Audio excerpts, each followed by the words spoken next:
Sem pač videl že iz pogovori z ljudmi, ki so že sami prej lahko tudi več let se učili določen dihalni pristop, da enostavno ta spremembo dihalnega pristopa ne zdrži daljšega stika z kronično neurejenimi odnosi. Zato je pa že bilo takrat v AEK dihanje že na začetku dodana čustva, trebušna votlina, medenica, zakrčenost trebušne prepone. Pa seveda sem pa z vsakim mesecem, z vsakim letom, ko sem imel več izkušenj z tako pozitivnimi kot negativnimi vplivi AEK dihanja na tistega, ki ga je uporabljal, razvil pa še naprej AEK dihanje srednje stopne, pa visoke stopne. In tudi pri vonju je enako, torej je vedno ist problem. Oseba ima toliko povišan pritisk v možganski votlini, da enostavno von ne prodre, da von ni dovolj močen, da bi prišel do njegove zavesti. In je treba potem v bistvu ugotoviti, zakaj ima toliko pritiska v možganski votlini. Običajno je glavni vir te energije kronična jeza, kroničen bes, pogosto lahko tudi morilski bes, gnev, srd, ki v bistvu osebo drži na nek način paralizirano, da je toliko, bi rekel, besna, da ne more nič narediti in s tem sama sebe ustavi, da v paralizo, zamrznitev, zaradi tega, ker se boji, da če bi se sprostila in postala bolj spontana, da bi postala nevarna ali zase ali pa še bolj za druge, in potem niti ne voha. Ker če ne zavohaš, tudi ne boš pol odzval, sprav, če ni akcije, ni reakcije. Ne. In zato do tukaj se mi zdi velik problem, ker današnja kultura, ki je podrejena pa prodaji, pa poudarja užitek, pa tisto prijetno, pa zabavno, pa lepo. In pa ljudje logično dobijo občutek, pa tudi želijo si, da bi se lahko spremenili na boljš brez trpljenja. Na fini način, nekdo me bo malo zmasiral, ali pa malo me bo pritisnil, ali pa bom jaz sebe pritisnil na določen način, ali pa bom šel nekam, kjer je lepo in se bom pa celostno spremenil. Ne boš. Ne boš. Mislim, kratkoročno skozi iluzijo, ne? Pa s placebom, pa z naivnostjo, utopičnostjo ali pa euforičnostjo to lahko dosežeš. Sploh, če še podvzameš kakšne substance ali pa kaj takega, ali pa se potopiš v virtualno okolje, kjer si pač lahko takšen, kakšen hočeš biti. Samo v resnici je pa sprememba na boljš enaka hoji na ukreber.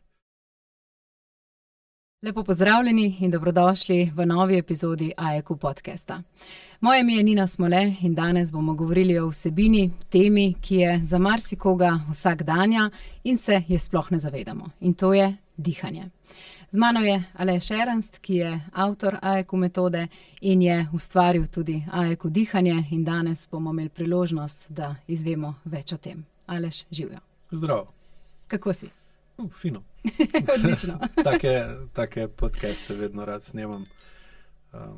Glede tega, ker so neke vrste referenčni in pa lahko tisti, ki ga zanima več o tem, ima vse na enem kupu. Tako da, kar začniva. Ok, super. A bi lahko rekla, da je AEK dihanje oziroma nasplošno dihanje v našem življenju ogledalo tega, kar imamo v sebi in tudi okrog sebe?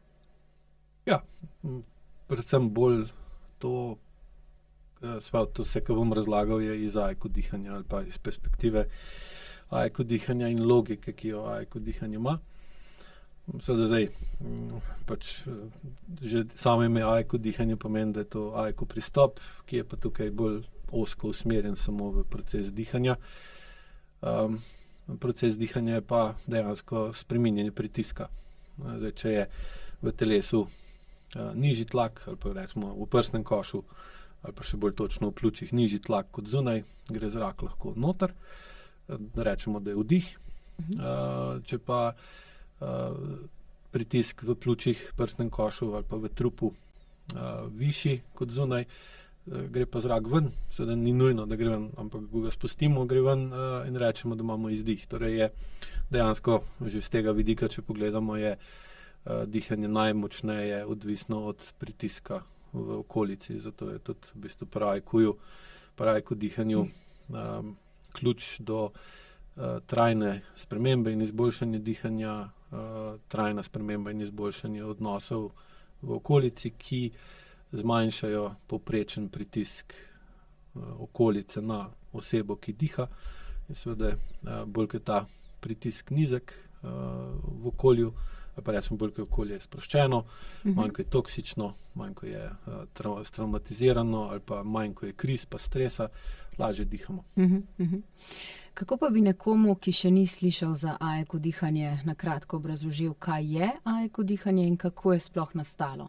Kdaj si zaznal ali pa začutil pri sebi, da je potrebno, da AIQ dihanje rata samostojna veja AIQ metode? V bistvu z dihanjem sem se ukvarjal že v času kolesarstva. Sicer nikoli nisem treniral, sem redno, nisem se nikoli ukvarjal s kolesarstvom profesionalno, ampak v bistvu zavzeto, rekreativno. Pa tudi imel sem trgovino s kolesi, teda je bilo pa kolesarstvo tudi takrat. Sicer takrat sem mislil, da je strast, zdaj vem, da je bila odvisnost, ampak potem, da je drugič. In takrat seveda je bilo tudi dihanje pomembno, sicer bolj z vidika VO2 maksimuma, oziroma kako z dihanjem izboljšati performance. Potem pa, ko sem se začel učiti somatiko, oziroma Essential Somatics pri Marti, smo o dihanju sicer nekaj malega govorili, ampak dihanje nikoli ni imelo nekega posebnega mesta, ampak je bilo bolj v funkciji določenja ritma vaje. Nekaj malega smo v bistvu govorili o tem, da pač če vodimo stranke, ki izvajajo somatske vaje, da dihajo bolj počasi, da bi pa tudi bolj počasi izvajali vajo, ali pa če dihajo hitreje, da bojo hitreje izvajali vajo. To je bilo pa več ali manj to. Pa seveda, ko sem delal vedno dlje skozi klinično somatiko z ljudmi, sem vedno bolj opažal, da je kronična zakrčenost v telesu vedno povezana tudi s neustreznim dihanjem, da je dihanje bilo pri vseh strankah takšno nesproščeno. Dva ekstrema sta bila prisotna tam nekje pri 90% ljudi, je bila hiperventilacija, se pravi, da so dihali preveč, več, ko bi bilo treba, se pravi, na mizi leži, vodiš ga skozi vajo ali pa vaje pred vajo ali pa po vaji, vidiš, da je dihanje tako, da je nelogično, glede na to, koliko razlaga, da je sproščeno ali pa da ni. Pa sem pa začel, ko sem začel AIQ metodo učiti, sem se pa začel s tem bolj sistematično ukvarjati, kar se dihanja tiče. Proučeval tam 2016 sem začel, 2017 pa naprej sem pa proučeval, ko sem imel čas, dihanje. Šel tudi na veliko različnih izobraževanj pa seminarjev, da bi bolj spoznal različne pristope. Samo v bistvu sem videl, da dejansko senzorno-motorne amnezije, se pravi tisto, kar je Hanna definiral kot izgubo stika med zavestjo pa telesom in med telesom pa zavestjo, ki v bistvu ustvarja kronično mišično zakrčenost, zaradi katere imamo potem kronične bolečine, da tega noben dihalni pristop v bistvu ni uporabljal takrat. In seveda sem potem začel opazovati ali pa analizirati, kjer dihalni pristopi so še najbližje temu, in sem ugotovil, da je tukaj bil najbližje Oxygen Advantage od Patricka McEvena. To sem šel pa 2018, mislim, da je bilo jeseni, sem šel tudi delati k njem tečaj za inštruktorja Oxygen Advantage. Sam je tudi pri tem pristopu bil problem, ker se čustva enostavno niso upoštevala kot nek faktor, ki vpliva na dihanje. Tako da pol tudi sem ta njegov pristop uporabil delno pri dihanju, AEQ dihanju osnovne stopne, iz vidika dihalne prekinitve in določanja, da lahko ljudje, recimo, ki se učijo AEQ dihanje skozi merjenje dihalne prekinitve, vidijo, v kakem stanju je njihov avtonomen živčen sistem. Sam je pa bil problem dihalne prekinitve ta, to je že tudi pri Butejku, Butejkovi metodi, ki je pa Patrick nadgradil v Oxygen Advantage, je ta, da ne Butejko, ne Patrick nista upoštevala senzorno-motorne amnezije in vpliva odtujenosti zavesti od telesa pri meritvi dihalne prekinitve. Ne? In sem tudi sam videl, ko sem ljudi najprej učil Oxygen Advantage, pa ga ločeno obravnaval od AEQ-ja. Z metodo sem delal tako kot prej, z Oxygen Advantageom pa dodajal dihanje, da v bistvu odtujenost od telesa je pač tudi pri ljudeh pripeljala do tega, da so lahko imeli zelo visoko dihalno prekinitev, čeprav niti približno niso bili sproščeni, pa umirjeni, kot ne bi dihalna prekinitev kazala. In takrat sem pol v bistvu pa dihanju, potem, ko sem znal dihanju, začel dodajati to, kar sem znal v AEQ-ju, in je pol nastalo AEQ dihanje, ki pa seveda na dihanje gleda drugače kot Butejko, kot Oxygen, kot pranajama, kot Tumo, kot Wim Hof, ker pač itak dihanje ne gledamo kot je ločena veja AEQ-ja, ni pa samostojna. In tudi samostojno učenje AEQ dihanja ni nikoli priporočeno, ampak dihanje ne bi bilo del celotnega procesa, vse tem bo verjetno pol kasneje. Tako je pol v bistvu nastalo dihanje 2019,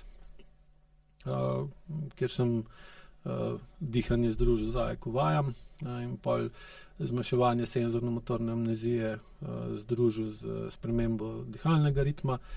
Pol je bo treba pa seveda tudi znati razumeti pa razložiti, zakaj pride do negativnih odzivov telesa, uma in okolice, ko oseba v bistvu začne pravilneje dihati. Ne glede na to, s katero metodo diha, ker vse metode pač delujejo tako, da zavest vpliva na dihanje in dihanje zavestno spremenimo.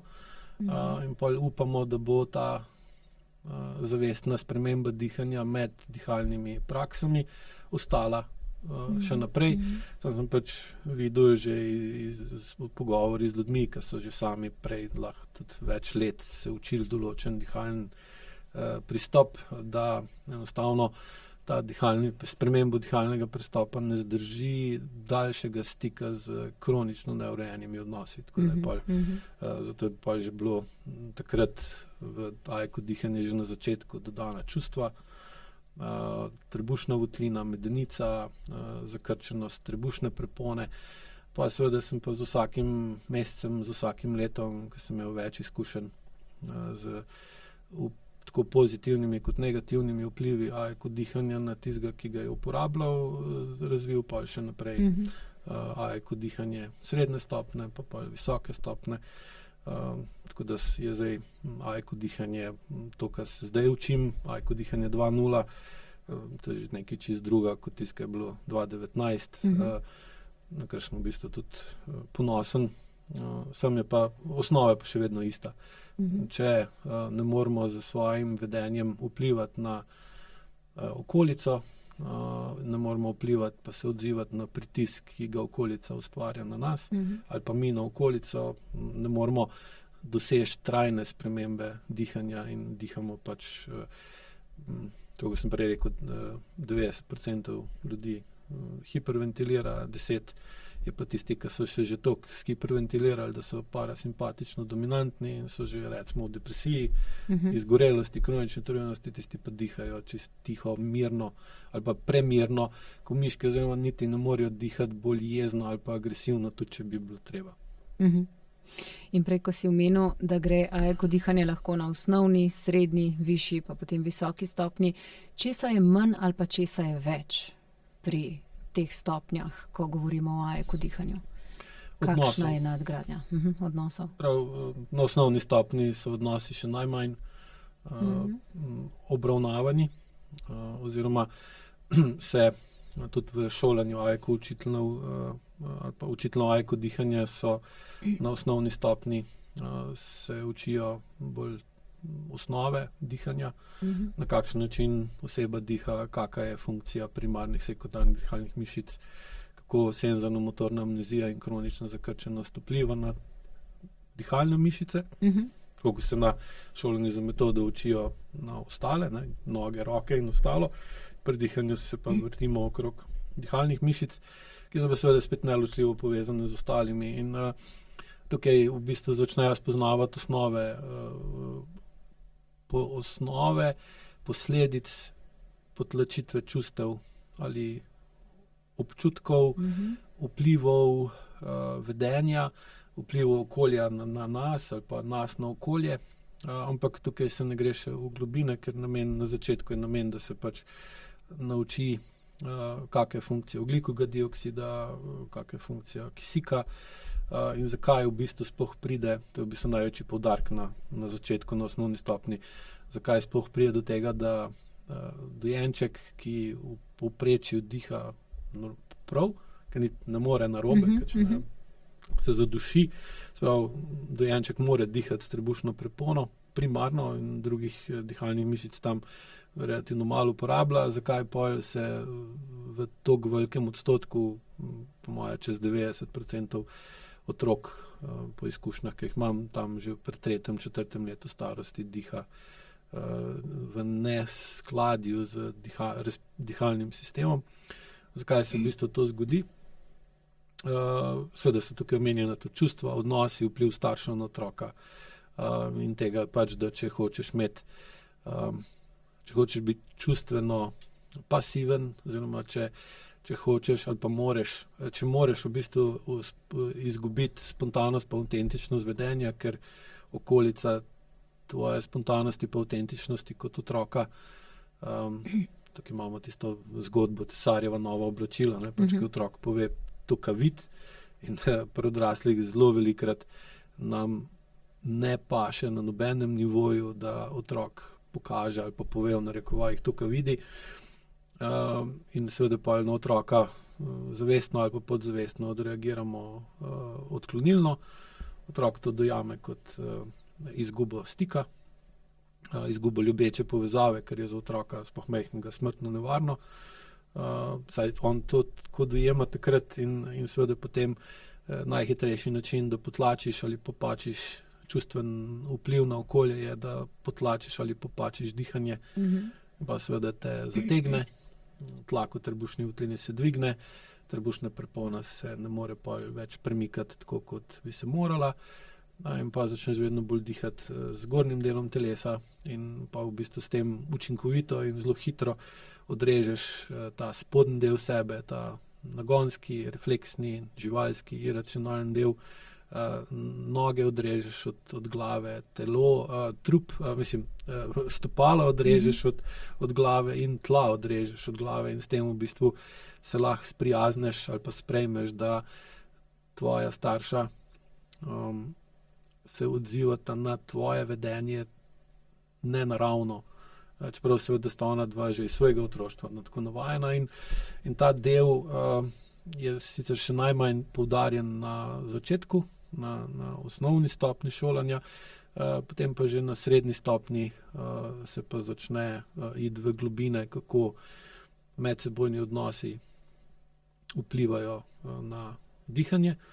Najprej, kako vpliva odnos znotraj dihalca, se pravi odnos, recimo partnerski odnos med njegovo zavestjo in med njegovim telesom. Tukaj AEQ recimo gleda v povprečju, da telo je bolj ženska vloga, zavest pa bolj moška. Se pravi, gledamo, tem rečemo interni partnerski odnos med telesom pa zavestjo kot med žensko pa moškim. In kaj se vse dogaja v telesu, da ne dihamo pravilno. pol gremo pa naprej na partnerski odnos, kako partnerski odnos med moškim in žensko, žensko in moškim, sprav zunanji, eksterni partnerski odnos vpliva na dihanje posameznika. Pol pri višji pa visoki stopni se učijo pa, kako odnos, kako otrok vpliva na dihanje starša in kako starš vpliva na dihanje otroka. Na visoki pa se učijo tudi, kako starši odrasle osebe vplivajo na dihanje odrasle osebe in kako ta zdaj odrasel otrok vpliva na dihanje staršev. Pa seveda polti tudi, kako ekipe ljudi, recimo služba, športna ekipa ali pa nek kolektiv ljudi, neka skupnost ljudi, ki niso s tabo v ožjem sorodstvenem odnosu, vplivajo na tvoje dihanje, pa kako ti lahko vplivaš na njihovo dihanje. Tako da so tukaj pa seveda odnosi vedno bolj tisti, ki najbolj definirajo dihanje, oziroma dihanje potem se učijo razumeti in uporabljati kot način, da ko začutiš, da spremeni svoje dihanje, da je to pokazatelj ali pa tudi opozorilo, da se nekaj spreminja v tebi in pol greš lahko z več zavestne pozornosti. Seveda, če si skozi vaje pa učenje AEQ-ja znižal SMA pa dvignil čustveno zrelost, lahko začutiš, da dihaš drugače, ker sprememba dihanja se pa običajno zgodi vsaj 20 sekund prej, preden pride do spremembe vedenja. Razen, če pride do nekaj česa res nekaj hitrega, ampak generalno ta, recimo, intuicija, ki v trebušni votlini veliko prej začutiš, kaj se dogaja v ozadju, pod preprogo, recimo mu, ali pa za hribom, preden to dejansko vidiš ali pa začutiš tudi površinsko. In ko vadiš AEQ dihanje in v bistvu izboljšaš svoj občutek za to, kako dihaš, kak gre zrak vate iz tebe, kak je okus zraka, kaka je gostota zraka, dostikrat lahko prav, čeprav recimo noben drug tega ne zavoha, lahko v zraku, ki ga vdihneš, prav zavohaš ali nekaj pozitivnega ali negativnega, in seveda te kemične spojine v bistvu ni v zraku okrog tebe, ampak je v bistvu en del tebe, tvoj telo, tvoj limbični sistem ali pa tvoja srednji možgani, tvoja podzavest lahko ustvari določen von, da bi ti pomagala ali pa te prisilila v določeno spremembo vedenja, ne? Ker von ali pa vohalni živc ima izjemno močen vpliv na delovanje tega srednjega dela srednjega živčnega sistema. In to, kar vohamo, zelo močno vpliva na naše vedenje, ker recimo tudi dostikrat recimo trgovine, lahko rekli, mogoče lepo povedali, uporabljajo von, čeprav jaz mislim, da ga prej izrabljajo ali pa včasih celo zlorabljajo, in z določenimi vonji poskušajo vplivati na ta podzavesten ali pa iracionalen del obiskovalcev trgovine, da povečajo verjetnost, da bojo kupili nek izdelek. In seveda potem na tem običajno dajo take vonje, ki usmerjajo ljudi v nakup tistih izdelkov, kjer ima največjo maržo, ne? Da se najbolj splača. Vsi vemo, da imajo vsake oči svojega malarja, ne? In da embalaža je včasih enako ali pa celo bolj pomembna kot tisto, kar je noter, ne? Vonj pa običajno ljudje podcenjujejo, ne? In oziroma se ne zavedajo, da se z vonjem da to, kaj boš naredil ali pa kaj ne boš naredil, še veliko bolj manipulirati kot z očmi ali pa z zvokom, ne. Zdaj, če pa to vse skupaj združiš, da imaš vizualno podobo, da je zvočna kulisa ta prava, pa še pol to diši ali pa smrdi na določen način, malo je takih, ki se lahko temu pravijo, da ne grejo z roko po kartico ali pa po denar. Tako da seveda je tudi ta vpliv vdiha pa izdiha, ne, ki omogoča, da vohamo, ne, ker zdaj, če ne dihamo, Lahko se spomniš, če nekam prideš, pa fejza smrdi, kaj narediš z dihanjem. Ne? Dihaš še hitreje, ali dihaš počasneje, ali nehaš dihati. No, in doskrat je tudi, ko delam strankam, se izkaže, da recimo dihajo zelo plitko, ker živijo v okolju, kjer nekaj je gnilega, kjer je nekaj pokvarjenega. To ne govorim zdaj o tem, da imate, ne vem, zasedežno en kos mesa, ki razpada, ampak imate lahko pa odnose, ki razpadajo, imate lahko nekoga, ki je zahrbten, ki je prikrit, in pa lahko recimo vohate miši, pa podobne stvari.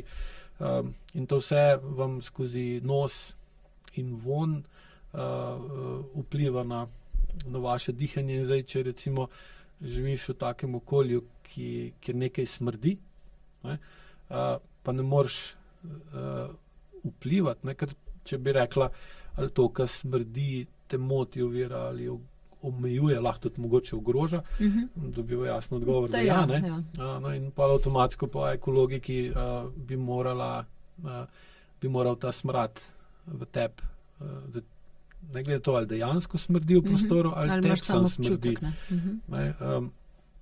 Ti bi mogel ta von v tebi aktivirati simpatično vejo avtonomnega živčnega sistema, ta bi mogla dvigati mišičen tonus, ta bi mogel dvigati količino potencialne energije, ki jo imaš v telesu, in to potencialno energijo bi potem morala skozi podzavestno in zavestno regulacijo, odvisno pač od čustvene zrelosti, tvoje podzavesti in tvoje zavesti, usmeriti v to, da bi na tisto, kar ti smrdi, vplivala. In zdaj recimo, v hladilniku najdemo nekaj, kar je že potekel rok, pa se nekam skril recimo od zadaj, pa vohaš, odpreš hladilnik, vohaš, da nekaj ni v redu, in pol, ko to najdeš, dobiš energijo, ne? Oziroma, ko zavohaš, da nekaj smrdi v hladilniku, greš v simpatično stanje, ne nujno močno, ampak ko pa to najdeš, pa ko daš v kanto za smeti ali pa odneseš ven, se počutiš kak. Boljš, ne? No, in zdaj, če si predstavljaš, da živiš, da delaš recimo v podjetju, kjer nekaj smrdi, da recimo so utaje, da so mahinacije, da so nepotizm in cel kup takih imaš možnosti, goljufije in podobno. Sem že kar nekaj recimo ljudi, ki so delali v računovodstvu in so imeli zelo hude težave z dihanjem, in so potem ugotovili, da je dejansko glavni vzrok ta, da v podjetju nekaj smrdi, in jih je pa tudi strah, kaj če pride do, ne vem, kontrole in podobno, in seveda je pa tudi njihovo dihanje ni bilo, bi rekli, sproščeno, umirjeno, mehko, ne v službi, ne doma. Ne. Tako da je tukaj ta sposobnost, da čutimo, na kak način dihamo, ki je bistvo AEQ dihanja, ker v bistvu lahko bi rekli tudi mogoče tako, da AEQ dihanje se osredotoča na zmanjšanje senzorno-motorne amnezije na področju dihanja. Tako se metoda osredotoča na kako zmanjšati senzorno-motorno amnezijo na področju gibanja, telesnega gibanja. AEQ odnosi se pa osredotočajo, kako zmanjšati vpliv senzorno-motorne amnezije pa čustvene zrelosti na odnose. Samo je to vse skupaj med sabo prepleteno. Ne? In višja, ko je stopnja, bolj se gre v globino odnosov in se vpliv odnosov, ki se širi področje, ki ga učitelj zna prepoznati, da vpliva na dihanje osebe. In seveda potem bolj, ko to oseba razume, lažje to opazi, lažje zavoha. In ker se skozi AEQ pristop uči dviga čustveno zrelost in niža senzorno-motorno amnezijo, kar poveča njegovo učinkovito uporabo agresivnih vplivov na tisto, kar ga moti, ovira, ogroža in omejuje, seveda lahko postopoma spreminja odnose, znižuje povprečen tlak v sebi in okoli sebe in posledično ne more priti do druga, kot da se mu dihanje izboljša in bo lažje vdihne, lažje izdihne, in seveda dobimo tisto, kar sem skozi hotel, da AEQ dihanje je, da z učenjem AEQ dihanja zmanjšujemo kronične težave v svojem življenju, nikoli pa ni bilo dihanje mogoče čisto na začetku sem še ga jemal kot, da sam, če delaš, da sam, če se učiš AIKU dihanje, da je to enako, kot če se učiš samo AIKU metodo, sem pa že po nekaj letih delal, oziroma že verjetno par mesecev že, sem pa je to trajalo nekaj časa, ker zdaj se mi je fino, da imaš recimo, to je metoda je za to, dihanje je za to, in nekaj časa nisem hotel videti, da je to pač vse skupaj povezano. Ja. No, pa sem pa tudi skozi izkušnje, ker sem imel par programov, ker je bilo samo dihanje, čeprav sem noter skozi dodajal metodo, smo to delali skozi AIKU dihalne vaje, ki so pa podobne vaje ali pa včasih tudi enake vaje tistim, ki jih imamo v metodi AIKU, navadne vaje, samo da noter damo dihalni ritem. Sem pa videl, da dejansko, če učim sam dihanje, s tem dam preveč moči egu tistega, ki ga učim, in pa v bistvu, ker podzavest pa določene osebe pa hoče dati njegovem egu čim več moči, ker s tem v bistvu ga zapelje v tem skušnjavo, da pa ne spreminja podzavesti, da če učim sam dihanje, da v bistvu pa ljudje preveč se sam z dihanjem ukvarjajo in s tem v bistvu še povečujejo prevlado ega nad telesom, kar je pa v nasprotju z AIKU logiko. Prej, Aleš, ko si omenil von, kaj pa recimo osebe, ki imajo manj izražen von ali pa slabš vohajo, zavonjajo določene stvari. Recimo tudi zdaj v času covida, ko je bil pa tisti, ki smo zboleli za virusom, pa smo izgubili von. Recimo jaz imam pri sebi občutek, da se mi sploh ni vrnil nazaj do tistega, kar je takrat bilo. Kako pa je to povezano? Mislim, osnova vonja je razlika v energetskem potencialu. Prav vsak kemična spojina, ki je v zraku, ko pride do kemičnih receptorjev na koncu vohalnih živcev, ta kemična spojina, ko pride do kemičnega receptorja, dvigne potencial v tem receptorju. Recimo, da bi rekli, da se ta receptor pržge. In ko se pržge, po živcu pošle kinetično energijo v možgane,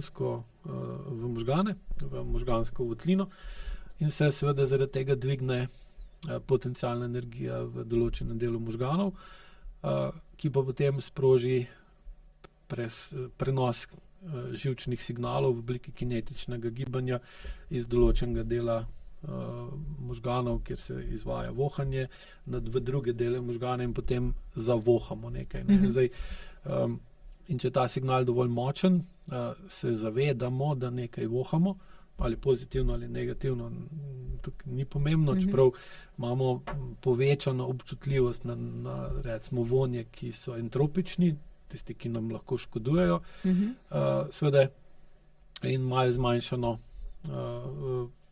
občutljivost na recimo tiste prijetne vonje, čeprav seveda že recimo, če bi šli iz tega vidika gledati Jankota pa Metko, pravljico, bi videli, da recimo je ta hiša od te čarovnice, ki je bila na sred gozda, ki je bila iz sladkarije, čokolade, pa tort, pa da je zelo lepo dišala.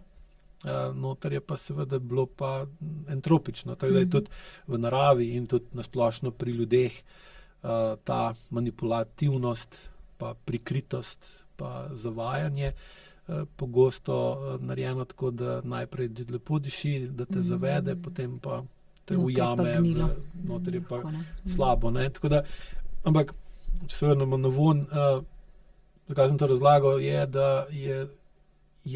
da če je potencial tistega, kar vohamo, nižji od notranje napetosti v možganski votlini, potem ta električen signal, ki ga sproži kemikalija, ki jo vonjamo, kemična spojina, ki jo vonjamo na kemoreceptorju, ni dosti močen in potem ta energija tega, kar vohamo, ne pride v dovolj močni obliki v možgane, da bi v možganih ustvarila dovolj močno reakcijo, da bi se jo zavedli.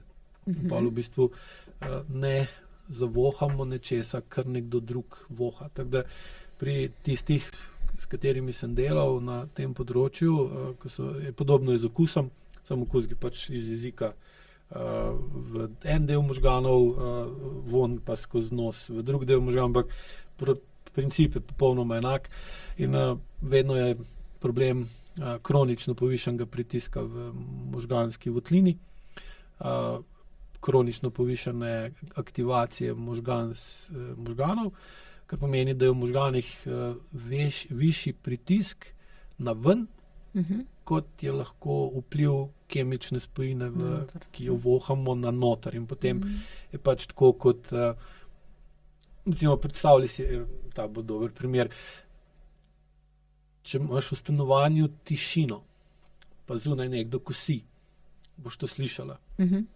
Torej se zavedaš, da zunaj kosi. Če pa recimo daš v stanovanju glasbo na glas, da je bolj na glas, da zvočniki, ki noter ustvarjajo zvočno valovanje in s tem pritisk, so na višji jakosti, kot je jakost zvoka soseda, ki kosi, boš pa slišala, da kosi ali ne. Ne. No, in to je to. In čisto enako je z vonjem in z okusom in s sluhom, to je vse, ali pa tudi z vidom, recimo, kad če se nekom bliska pred očmi, ki je toliko poln gneva, tudi ne vidi stvari. Se pravi, ker je jakost fotonov, ki prihajajo iz okolja v tvoje oči, manjša od tistega besa, gneva, ki ga ima ko dobi recimo rdeče ali pa rumene oči, ali pa krvave oči, ali pa se mu začne bliskati pred očmi, ker je toliko poln gneva, da bi vse zlomil, takrat postane, lahko rekli, slep. In tudi pri vonju je enako, torej je vedno isti problem. Oseba ima toliko povišan pritisk v možganski votlini, da enostavno von ne prodre, da von ni dovolj močen, da bi prišel do njegove zavesti. In je treba potem v bistvu ugotoviti, zakaj ima toliko pritiska v možganski votlini. Običajno je glavni vir te energije kronična jeza, kroničen bes, pogosto tudi morilski bes, gnev, srd, ki v bistvu osebo drži na nek način paralizirano, da je toliko, bi rekel, besna, da ne more nič narediti in s tem sama sebe ustavi, da v paralizo, zamrznitev, zaradi tega, ker se boji, da če bi se sprostila in postala bolj spontana, da bi postala nevarna ali zase ali pa še bolj za druge, in potem niti ne voha, ker če ne zavohaš, tudi ne boš pol odzval, se pravi, če ni akcije, ni reakcije. In zdaj, če nekdo je dolg časa živel v okolju, kjer je zelo smrdelo, med partnerski odnosi, recimo med staršema, ali pa odnosi staršev z okolico, njihovimi starši, ali pa tudi odnos starša do otroka, da je bil pokvarjen, smrdljiv in tak, je zelo velika verjetnost, da bo izgubil von. Zdaj, glede covida pa zdaj mislim, da je že vsem jasno, kaj se je dogajalo med samo epidemijo covida, čemu je bila ustvarjena, in takrat veliko ljudi tega ni niti vedelo ali pa hotelo vedeti, ali pa tudi si niso upali priznati tega, ampak njihovo telo je pa vedelo, da nekaj smrdi, da nekaj zelo smrdi. Zdaj pač vedno bolj vidimo, kakšne so posledice vsega tega, pa v prihodnosti bo teh posledic še vedno več. In marsikdo, da ni se uprl, ker pri covidu je bilo zelo pomemben del celotnega procesa, je bil posluh. Zdaj posluh se pa razvije iz potuhe. In več, ko je potuhe, več je posluha, več, ko recimo v družbi narcisnega vedenja, več je potuhe, več, ko je potuhe, več dobimo posluha. In seveda, če je dovolj ljudi, dovolj poslušnih, pa seveda lahko pride do takih dogajanj, ampak nek vse počutiš, da to ni v redu, da nekaj tukaj smrdi. In zdaj, če ne bi toliko dvignili tlaka v možganski votlini, da bi zavohali, da dejansko nekaj smrdi, bi se uprli, ne bi pustili tega in zdaj, če bi dovolj ljudi to naredili, bi pač se skupaj dol padli in sam ni, ne. In zdaj potem to na veliko ljudi vpliva na tak način, da so zaradi COVID-a izgubili vonj in okus. Pa tudi lockdown, ne, kot eno od dejstev COVID tega obdobja, je seveda ljudi spravilo v neobičajne kontekste. Mogli so biti 2 tedna skupaj v majhnem, omejenem prostoru z partnerjem, imel sem za 1 teden nazaj na individualno obravnavo, kjer so v bistvu ugotovili, da so, ko je bil glih COVID, se preselili nazaj k staršem, ko so imeli starši hišo z velikim dvoriščem. Hčerka pa njen mož sta pa živela v manjšem stanovanju v bloku in nista hotela biti tam med lockdownom, ker je bilo preveč, pa tudi starša se reka, pridite rajš k nam, pa imate tam prostor, pa bo otroci od zunaj, pa tako in pol v bistvu sta šla nazaj v pajkovo mrežo, ne. In takih dogodkov je bilo veliko in seveda si nemočen, čutiš, da ni v redu, da te to motivira, ogroža in omejuje, pa nič ne narediš. In pol je logično, da se ti dvigne tlak v možganski votlini in da pol tudi nehaš vohati. In seveda, če hočeš slabše vohati, je tudi potem potrebno, da zmanjšaš, da pospešiš recimo pretok zraka čez nos, da hitreje dihaš. Pa kaj se še zgodi, je tudi vezano na vonj, je, da bolj ko si zakrčen, bolj ko si nemočen, bolj ko si poln napetosti, višji imaš pritisk v trebušni votlini, ker pač telo z simpatičnim stanjem te sili, da naredi nekaj, ukrepaj, ali ti, ali tvoj partner, ali oba skupaj, ali kdo drug. In seveda višji, ko imaš tlak v trebušni votlini, težje gre tvoja trebušna prepona dol pri vdihu v smeri medenice. In težje, ko gre trebušna prepona dol v smeri medenice, težje dihaš na nos in moraš dihati na usta. Če si spet predstavljaš, da recimo greš v en tak na železniški postaji javno stranišče, ki običajno zelo smrdi, se pravi, ne moreš toliko dolg zdržati brez zraka in pa začneš dihati na usta, ne, da manj smrdi. Je tako, ne? Ja, no, in če nekdo živi recimo s partnerjem, s katerim prej še nekako shaja, ker sta vsak v službi, pa greta delata od doma, delata v službi, pa se zjutraj odpeleš, pa se ne vidiš cel dan. Pol, ko prideš domov, greš na rekreacijo, en partner gre nekam drugam ali pa razvažata otroke. To je recimo zdaj sploh popularen način ohranjanja partnerske zveze, da otroke vpišeš v čim več izvenšolskih dejavnosti, zato da si pol čim manj skupaj s partnerjem, ne. In seveda, ko pa pride lockdown in je tega konc, moraš biti skozi doma ali pa lahko si šel pač za 1 uro ven ali pa 500 metrov okrog. Veliko nimaš za delati, ne? Ja, in takrat postane zelo zatohlo. Tudi če odpreš okno, pa zračiš, je zatohlo in začneš vedno bolj čutiti, da to ni to, ne, in zdaj tlak se ti dviguje, trebušna votlina je vedno bolj trda, trebušna prepona je vedno bolj trda, vedno težje vdihneš in seveda je potem pridela do tega, da zgubiš vonj in podobno, ne. Zdaj, ko si v telem vonju razlagal, sem se prav zapazila, kako sem čist dol začela lesti. Pa sem si zavestila, čakaj, kam si zdaj zlezla pod mizo skoraj. Ja, ni enostavno to poslušati, saj vem. Ja. Ok, če gremo mečka naprej, Aleš, koliko hiter pa lahko posameznik sploh začuti učinek AEQ dihanja, če se recimo z njim prvič sreča? Ali pa rečva tako, v kratkem roku. Recimo na programih, ki jih vodim, imam običajno tako, da 5 dni se učijo AEQ dihanje skozi dihalni protokol.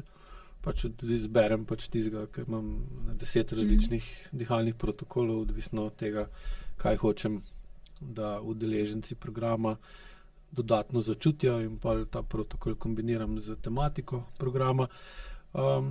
Običajno v 5 dneh začnejo dojemati, da njihov zavesten vpliv na njihovo dihanje ni približno ni tak, kot so mislili, da je. Ali pa niti prej niso se niti ukvarjali s tem, kako oni lahko zavestno pač dihaš. Se vsak zna dihati, ne. Se ko nehaš dihati, imaš pa probleme. Pa ko začneš pa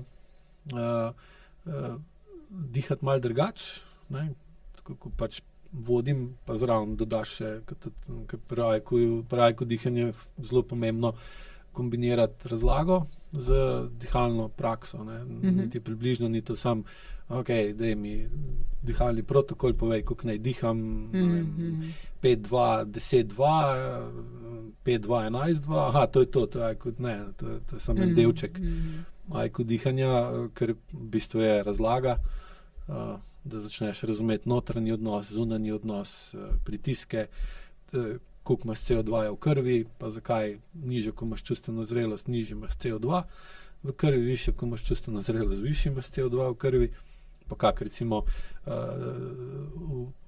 zavesten vpliv na dihanje lahko sproži alergijo na sproščanje, pa strah pred sproščenostjo, ker je glavni razlog, da ljudje nehajo z dihalnimi praksami, kjerimikoli. In že po 5 dneh dojameš kar konkretno, da dihaš v bistvu nepravilno, in kaj še bolj težko sprejeti, sploh na začetku, zato je tudi veliko razlag v to usmerjenih, je, da v bistvu kot celota sploh nočeš dihati prav. Ker če bi dihal pravilno, ali pa recimo zdravo, bi skapiral oziroma bi dojel, v kak bolanih odnosih si. Pa tudi, kaj še hujš pa je to, da začneš dojemati, koliko sam vede ali pa ne vede, sodeluješ ali celo ustvarjaš bolane odnose oziroma jih ohranjaš. In pol imajo ljudje, zato je tudi samo 5 dni, ne, ker udeleženci programov v bistvu pri dihanju še veliko močneje in hitreje začutijo, kaj vse ne delajo prav, in rabijo pa kar nekaj časa, da dojamejo, da ne more s prstom kazati samo na druge. Čeprav je pa to seveda najlažje. Kratkoročno je pa dolgoročno neučinkovito, ker pač drugi se spreminjajo samo, če se ti spreminjaš. Če se ti ne spreminjaš, pa lahko od drugih samo zahtevaš, da se ne spremenijo. Samo če boš ti od drugih zahteval, da se spremenijo, ti se pa ne, te bojo začeli pa sovražiti, ker jih spravljaš v nemoč, in pa seveda bojo oni ali šli stran od tebe, ali te bojo pa začeli na tebe pritiskati, in pa spet ne moreš dihati. Ker pritiskajo in ti ne dajo dihati, ne. Tako da običajno je tam na programih po 5 dneh, ker najbolj učinkovito se je na spletnem programu učiti AEQ dihanje, ker dihaš običajno v domačem okolju. Ker zdaj, ko nekdo pride sem, pa tukaj delava to, je drugače, ker je drugje, drug kraj, drugo okolje, drugačna urejenost pa umirjenost, in tukaj pol je lažje zadihati. Dostikrat tudi, ko mi čakajo, da pridejo sem, ker sploh če pričakujejo, da jih bom rešil, čeprav tega zmeri manj, ker vedno bolj pač sprejemajo, da AEQ ne rešuje, ampak uči, kako se oni rešujejo. Pa ko pa recimo doma na programu v bistvu ležijo, ali pa sedijo, ali pa stojijo v dnevni sobi, ali pa v kabinetu, ali pa nekje, pa začnejo skozi dihanje zmanjšati kronično aktivacijo simpatičnega živčnega sistema, začnejo pa čutiti, kaj jim ne da dihati, ker je kratkoročno težje, dolgoročno pa edino tisto, kar jim omogoča, da bojo čez čas, ko bojo skozi višjo čustveno zrelost spremenili sebe, pa s tem spremenili odnos do sebe, pa zahtevali spremembo odnosa drugih do njega, ker bo imeli pa seveda tudi upravičeno, ali pa bo imeli pravico to zahtevati, ker bojo prvo od njih oni spremenili odnos do sebe, ker pa lahko ti upravičeno zahtevaš od drugih, da spremenijo odnos do tebe, čeprav v bistvu običajno sploh ni treba tega zahtevati, ker že drugi začutijo, da si ti drugačen kot celota in pa ene to pretegne, pa se ti še bolj približajo, druge to navdihne, pa vidijo, če on to lahko naredi, da bom tudi jaz. Določene pa to odbije zaradi tega, ker mu v bistvu kažeš, lahko da se, ampak ti ne moreš, nočeš, ne znaš ali pa ne smeš, pač karkoli že je. In pol taki ljudje dostikrat pol rajš grejo stran od tebe, da ostanejo lahko v enakem stanju. Seveda je pa to tudi dokaz tistemu, ki to dela, da se je res celostno spremenil, ker se je tudi njegovo okolje začelo celostno spreminjati. In je bil pripravljen tudi riskirati nek del, ne? Ja, ker osnova, po katerem AEKO dela, je pa to, da pač vsaka sprememba čisto fizikalno, vsaka sprememba po recimo že po prvem, drugem ali pa tudi tretjem Newtonovem zakonu, vsaka sprememba sproži odpor. In če hočemo premagati odpor, moramo pa vložiti napor. Zdaj, če hočemo pa vlagati napor, moramo pa nekaj riskirati, kot se reče, nečemu se odpovedati, nekaj odvzeti, nekaj druga dodati, razmišljati, kaj delamo. Tukaj je še izjemno pomembno, ali imamo partnersko zvezo, ki vsaj toliko zaupamo, da razumemo, da nam dolgoročno je boljše biti v partnerski zvezi kot ne, ker pa v dvoje je to bistveno lažje. Čeprav na začetku je pa glih obratno, večina ljudi misli, da je v dvoje težje. Sam v bistvu kratkoročno je to res, dolgoročno pa ni. Ne? In zdaj, kjer ohrani to miselnost, ali pa ima tako partnersko zvezo, da je vsaj iznosna, pa da če se res usede, pomiri, pa razmisli, če se bom jaz spreminjal, ali bo ta partnerska zveza ima večjo ali manjšo možnost, da ostane.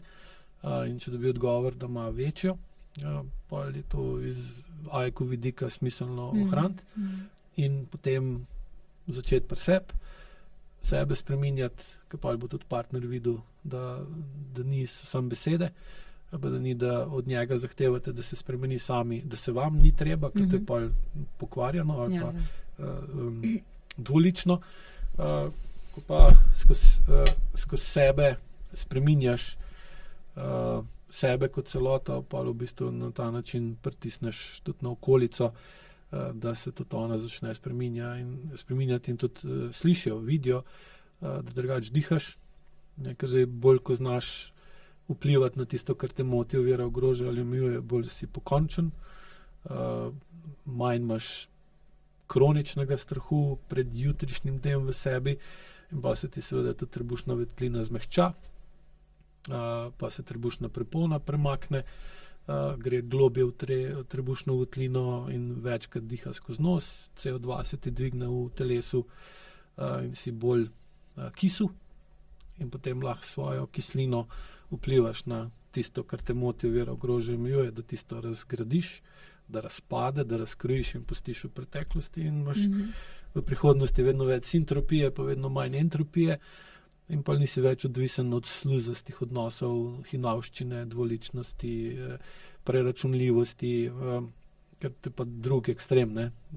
Ta sluzavost, ki je zelo pogosta in v bistvu ljudem omogoča, da ostanejo v kislih odnosih, ker so pretirano sluzasti en do drugega, pa piše spoštovani tudi takem, ki ga sploh ne spoštuješ, pa s prijaznimi pozdravi, čeprav bi najraje bil neprijazen. Tako, ne? In to so zdaj stvari, ki seveda morajo tudi biti kot neko vezno tkivo družbe, ne samo, če se tako vedeš do nekoga, ki je pač, ne vem, mu pišeš, če ti bo prodal, ne vem, kosilnico, pri kosilnicah je eno, ki ga ne poznaš, niti te v bistvu kaj veliko ne briga, kakšen je ta človek in podobno. Samo če pa se tako vedeš do človeka, s katerim si vsak dan ali pa zelo močno vpliva na tvoje življenje, tudi pa ne da dihati. Okay. Kaj pa bi rekel, da so taki tipični odzivi začetnikov, ko začnejo z AEKO metodo? Ko se recimo v teh 5 dneh na tvojem programu srečajo s tem ali pa pri kakšnem učitelju? V bistvu so razočarani, nejeverni. V glavnem bi rekel razočaranje, pa je pa čisto odvisno. 80% iz tega razočaranja v bistvu razvije spoznanje, da dejansko so v telesu začutili tisto, kar so se prej učili skozi teorijo. In to jim da v bistvu potem, če smo že pri dihanju, navdih, čeprav tak grenki, ker seveda logično je, da vsak bi rajš videl, da bi rekel, ok, zdaj bomo pa dihali tako, da bo vdih enak dolg, izdih bo pa vedno daljši, ok, ko pa je zdaj to taga, ne, sej noben problem. Pa vidiš, da ko recimo 3 minute ali pa 4, ko dihaš, rataš pa že živčen, pa te začne dušiti, pa določene podobe začneš videti ali pa določene dogodke začneš opazovati, pa najprej to niti ne znaš povezati, zakaj ne, pa vidiš, da se začneš soočati s potlačenimi čustvi, zadržanimi besedami, neizvedenimi dejanji, ne, in pol so razočarani nad sabo, da so v bistvu tako hitro odkrili, koliko slabo so. Ker nekako vsak pričakuje, ok, da tisto, kar ni dobro, da bo vsaj 3 metre globok zakopan. Ne? In pol, če dolg kopleš, pa priješ do te, se reče, ok, ja, sej, ne, razumeš to, pa nekako dojemaš, aha, se ni tako, ne, zdaj pa, da že po 5 dneh dojameš, reči, tako. Kaj že vse je? Ja, pa si misliš, kva še od spodaj je, ne, in seveda od spodaj je pa veliko tega, ker to, kak dihamo, ne vpliva samo to, kak mi živimo, ampak tudi, kaj smo od prednikov dobili, ne, kaj njim ni dal dihati, kdo je njih za vrat držal, kdo je njim rekel, drž gobc, ne, ali pa zapri usta, rekel sran, ker to ti ne da dihati pol, ne, ker ti bi mu rekel, pa poslušaj fotor, ko je klinac, ko mi rečeš, rekel sran, a tvoj sem, iz tebe sem prišel, ne.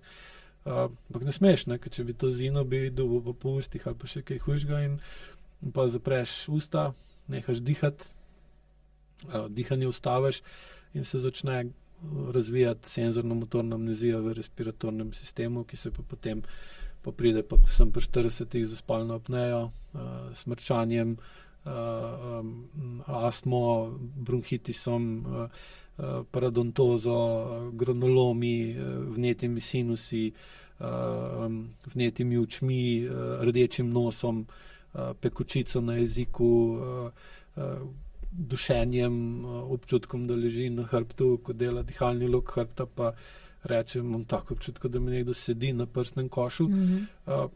Ja, pa ko za razlago daš in počas malo tako, kdo bi to lahko bil, ne, so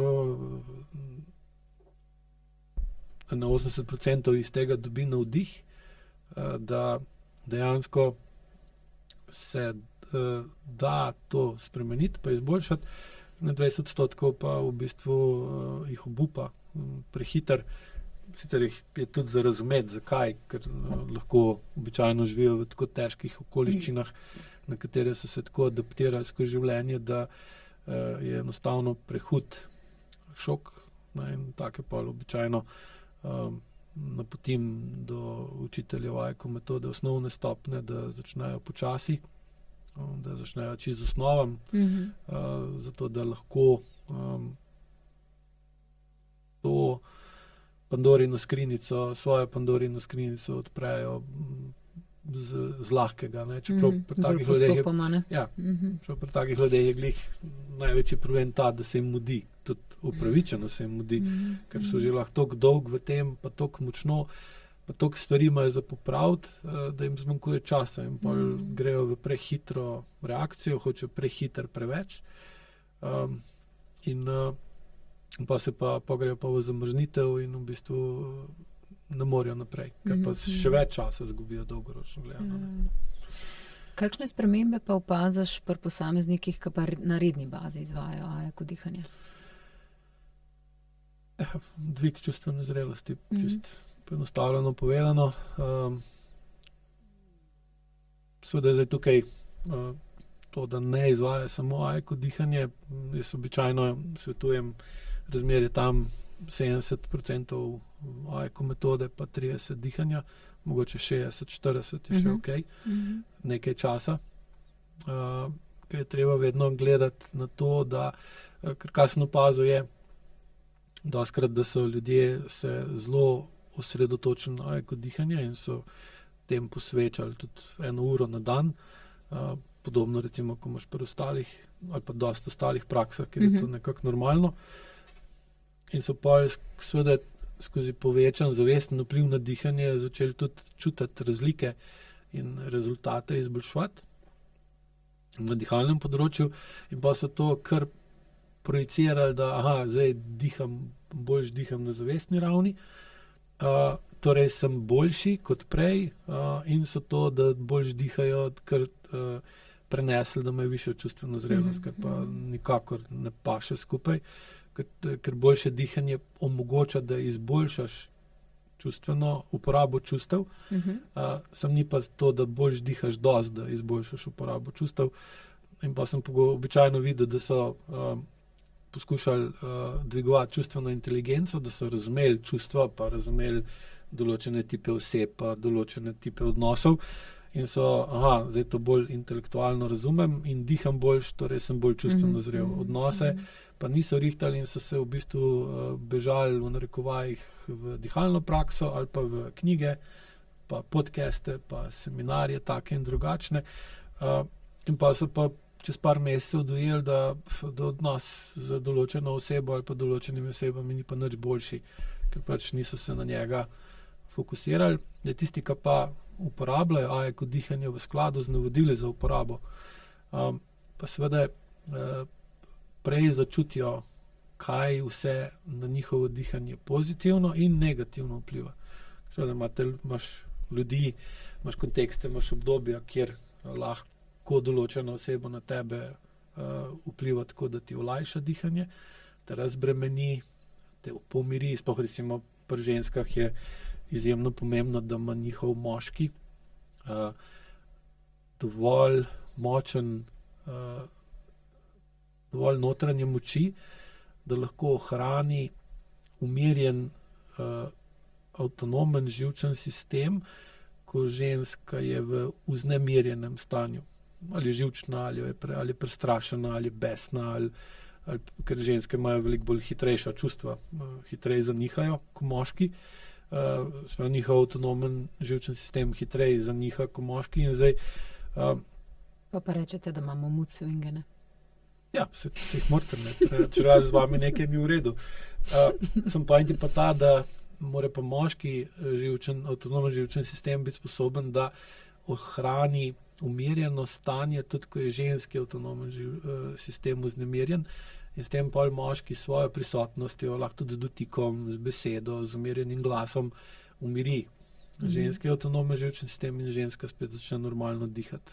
Zdaj, če pa tega ni, če recimo njun partnerski odnos tak, da moški nima te, recimo mu hrbtenice, ali pa da je močen, pa mu ženska ne zaupa, ker moški je lahko zelo močen, pa zelo agresiven, ampak če mu ženska ne zaupa, ali pa če moški recimo podzavestno ali pa zavestno sovraži žensko, bo takrat, ko bo začutil, da je ona v stiski, še pomagal, da bo še bolj v stiski, da bo s tem vračal njej, ali pa mami, ali pa stari mami, ali pa teti, ali pa nekom. In seveda to potem negativno vpliva na samo dihanje, in ko skozi spremembo tega čustvenega dela, ne, oziroma da z dihanjem ob pravilni uporabi AEQ dihanja dvigamo čustveno zrelost in partnerski odnos izboljšujemo, se seveda začne pol dihanje izboljševati. Oseba diha vedno bolj dinamično, kar pomeni, da diha z trebušno prepono, in s tem v bistvu ustvarja to, kar definira AEQ dihanje, da se pri dihanju trebušna prepona spusti proti medenici pri vdihu, s tem se prsen koš razširi v piramido, dostakrat rečem tem tudi piramidno dihanje ali pa lijačno dihanje. In potem se seveda pljuča pravilno napolnijo zrakom in dihanje je tudi dovolj počasno, da je lahko zrak v pljučih vsaj nekaj sekund, zato da se lahko da pride do izmenjave plinov. In potem skozi izdih spustimo trebušno prepono, trebušna votlina, pa viskoznost, elastičnost tkiva, pa prsen koš potegne pljuča gor, trebušna prepona porine pljuča gor, gre zrak ven in tukaj dobimo pa tisto umirjeno dihanje in iz prakse vidim, da na zdravo dihanje najbolj vpliva partnerski odnos, ki sledi 5. AEQ korakom. Ker tam v bistvu je dovolj medsebojnega zaupanja, učinkovitosti in medsebojne privlačnosti, da v bistvu en drugega pomirjata in potem je njuno dihanje dinamično, kar pomeni, ko so stvari ok, dihata parasimpatično, ko sta v stresu ali v krizi, dihata simpatično in pa seveda njun otrok dejansko tudi sam je deležen vplivov obeh. Tako simpatičnega, smo v stresu, ker je treba problem rešiti, ker če ga ne bomo rešili, bo postal še večji, ali pa bomo dali nekom drugem, da ta problem rešuje, pa bomo mi nemočni. Seveda pa otrok pol vidi pa tudi drug del, zdaj so pa problemi rešeni, zdaj pa imamo počitek, umirjenost, sproščenost, zadovoljstvo in seveda taka oseba, ki živi v takem partnerskem odnosu, ima višjo čustveno učinkovitost in višja kot je čustvena učinkovitost, višja je čustvena zrelost in s tem je tudi manj potrebe, da imamo kronično zakrčene dihalne mišice, kar pa seveda potem pride do pravilnega dihanja. In že prej si omenil različne, lahko rečeva, tehnike dihanja. A je še kakšen tak res potreben poudarek, da ga dava, kako je AEQ dihanje toliko drugačno od preostalih nekih tehnik dihanja, ki jih izhajajo ali iz kakšne meditacije, joge, športa, Wim Hof in podobno, kar sva že omenila? Mislim, največja razlika je, da dihanje izboljšujemo skozi spremembo odnosov, spremembo odnosov pa dosegamo skozi izboljševanje stika samega s sabo in soočanje s tem, kaj v nas vse je, da nam olajšuje ali otežuje med bolj urejene odnose. To je v bistvu tisti osnova AEQ dihanja in to, kar sem že večkrat tudi poudaril, uporaba, izraba ali zloraba. Ker na noben način ne mislim, niti ne trdim, da so druge dihalne tehnike slabe ali slabše, ampak da so drugačne. In pri AEQ-ju je v bistvu namenjeno to, da z nižanjem SMA pa višanjem čustvene zrelosti vedno pogosteje lahko realno začutimo ali nekaj uporabljamo, izrabljamo ali zlorabljamo. Tudi AEQ dihanje, tako kot sem že prej razlagal, je veliko bilo zlorab oziroma nepravilne uporabe, kar vodi v izrabo ali zlorabo. In seveda v takem primeru tudi dihanje ni tudi AEQ dihanje ni zdravo, je škodljivo in nekoristno. In seveda je popolnoma enako je tudi z ostalimi dihalnimi tehnikami. In pogosto imam tudi primere, da recimo ljudje, ki so prej se učili druge dihalne tehnike, zaradi takih ali drugačnih razlogov, običajno zaradi tega, ker niso rešili tisti problem, zaradi katerega so se šli učiti določeno dihalno tehniko, pridejo še na AEQ dihanje in potem skozi AEQ dihanje zmanjšujejo senzorno-motorno amnezijo pa dvigujejo čustveno zrelost in pol pogosto tudi uporabljajo zraven AEQ dihanja še uno tehniko, ki so se prej učili, samo da jo zdaj uporabljajo in skozi AEQ spoznajo, da so to tehniko vede, ne vede, hote, ne hote, zaradi potrebe potem, da bi vsaj ustvarili občutek, da so izboljšali nekaj pa da nekaj delajo na sebi, so začeli tudi to tehniko izrabljati ali pa zlorabljati. In seveda jim potem ni dala željenega rezultata, ampak je vsaka zloraba ali izraba vodi v kazen, uporaba pa v izboljšanje tistega. In seveda zdaj moraš pa vedeti, dokje nekaj uporabljaš, kdaj pa začneš nekaj izrabljati in kdaj greš iz uporabe v izrabo ali zlorabo, je pa definira SMA pa čustvena zrelost. In tukaj mislim, da je glavna razlika. AIQ je na noben način, AIQ ni, AIQ dihanje tako, da prepoveduje ali pa odsvetuje uporabo ostalih dihalnih pristopov, ampak samo opozarja, oziroma ne samo, ampak opozarja na to, da je treba biti previden in odgovoren ter se vesti odraslo ter opaziti, kdaj nekaj ne uporabljaš več, zaradi tega, ker ne moreš prenesti realnih posledic uporabe. Ali spoznaš, da recimo si mislil, če bom se naučil to tehniko in bom postal v njej zelo dober, bom rešil svoje težave. Potem pa tudi, ko se jo učiš pol leta, 1 leto, 2 leti, 3 leti, vidiš, da sicer to tehniko vedno bolj obvladaš, težave pa kar še so. Ali pa mogoče so ene manjše, pa so se druge povečale. In v takem trenutku je treba potem iti nazaj ter se vprašati, ali dejansko in na kakšen način to, kar se učim, tudi AIQ dihanje uporabljam in ali je to ali ne. In seveda greš potem v spremembo vedenja, spremembo odnosa do AIQ dihanja ali do katerega koli druga dihanja in pa vidiš, kje si šel v napačno smer ali pa zakaj ne moreš izvajati ali pa uporabljati določen pristop tako, kot ne bi bil zamišljen. Drug problem je pa tudi ta, ki ga v praksi vidim, je, da recimo posebnost AIQ-ja je, da z AIQ dihanjem v bistvu povečuješ svojo sposobnost agresivnega vedenja, kar pomeni, zmanjšuješ napetost v trebušni votlini, ker postaješ bolj odrasla oseba in več problemov urediš, kot narediš. To je tudi smisel AIQ-ja kot takega.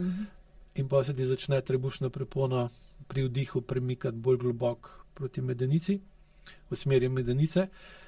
Bolj, ko greš globoko v smeri medenice, bolj se ti prsni koš razširi od spodaj. Bolj, ko je od spodaj razširjen, bolj dobiš občutek, da si močen, da imaš moč. Moški, ženska, najpomembno tukaj.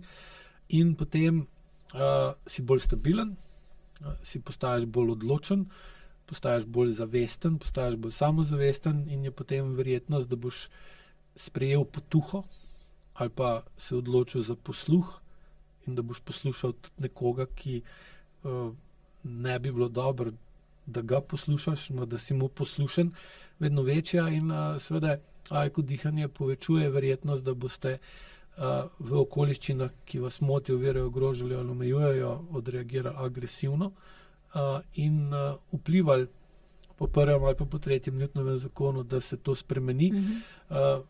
Vidim pa iz prakse, da dosti drugih dihalnih pristopov v bistvu uporabljajo, izrabljajo pa zlorabljajo zato, da se ljudje umirijo, čeprav se ne bi smeli umiriti, ker nimajo takšnega življenja, da bi jim omogočali mirnost.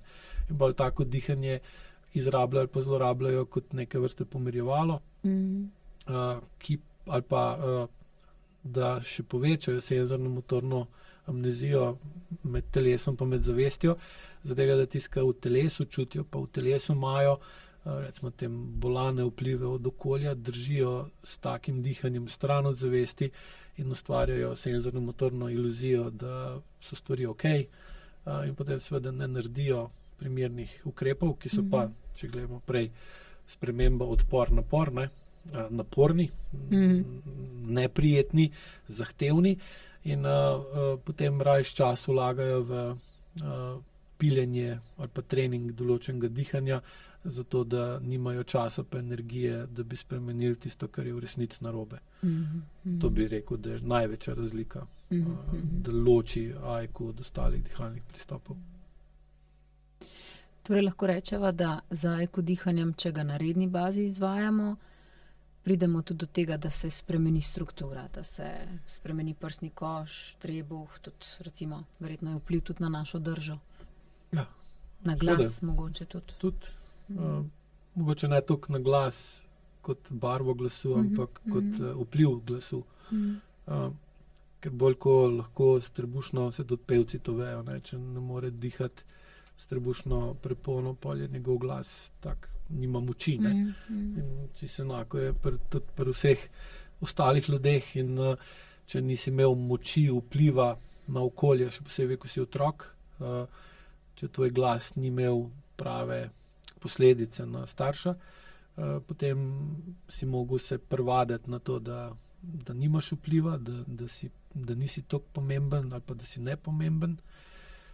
In pa te je strah, si razočaran, si žalosten, si obupan, moraš preprečiti, da bi to pokazal, da bi to izrazil, da bi bil avtentičen in dal vedeti, da se do tebe vedejo neprimerno. In seveda v takem primeru, ker tega ne narediš ali pa ne smeš narediti, pa si to naredil, pa si bil nesorazmerno kaznovan ali pa napaden, ustrahovan, ponižan, da seveda potem spremeniš držo, spremeniš mišične tonuse dihalnih mišic, stisneš prsten koš, zategneš trebuh, trebušno prepono zablokiraš in posledično seveda se tudi tvoj glas spremeni, glava gre bolj naprej, brado recimo potegneš bolj noter in se spremeni tvoj glas, ali pa brado porineš bolj ven, pa si bolj tak kot Don Corleone govoriš. Ampak to vse vpliva na ljudi, s katerimi se pogovarjaš ali pa s katerimi imaš verbalno ali pa vokalno komunikacijo, in seveda potem to definira tvoje odnose. In jasno, ko greš pa v nasprotno smer, ne, da skozi zniževanje SMA, višanje čustvene zrelosti in tudi uporabo dihanja, kot dihanja, začneš bolj učinkovito uporabljati agresivna čustva in na tisto, kar te moti, ovira, ogroža, lahko vplivaš ali skozi glas ali skozi dejanja, da seveda postaješ tudi vedno bolj ponosen, vedno bolj pomemben, vedno bolj prizemljen, ker AEQ ne uči, da postajaš egocentričen, recimo, ampak da skozi večanje stika s telesom vedno bolj se zavedaš, kdo si in v kakšnem okolju si in kdaj si. In pol z manjšo senzorno-motorno amnezijo vedno bolj lahko dojameš, da se pogosto recimo vedeš kot 3-letni otrok, ko se pogledaš v gledalo, pa vidiš, da si pa 40-letni odrasel človek. In pa, ko to spoznaš, pa opaziš, pa povečuje stik z tlemi, ne samo z dihanjem, ampak tudi z vajami metode, se seveda tvoja drža spremeni, ker se spremeni tvoja osebnost. In seveda posledično tudi se spremeni dihanje. Tako da je to vse medsebojno povezano. Zdaj je tudi dihanje ena od vej AEQ-ja, ki ni samostojna, ampak je pač ločena zaradi tega, da lahko določene procese. Zakaj pa glede dihanje ločeno, je pa zato, ker je v bistvu dihanje podzavestno reguliran življenjski proces, na katerega imamo delen zavesten vpliv vsi, ne samo tisti, ki recimo res se posvetijo pa v neko nadzor, recimo srčnega utripa ali pa kakšnih drugih osnovnih telesnih funkcij vložijo veliko let vadbe. Zdaj sva že parkrat omenila, koliko tesno so povezana čustva z našim dihanjem.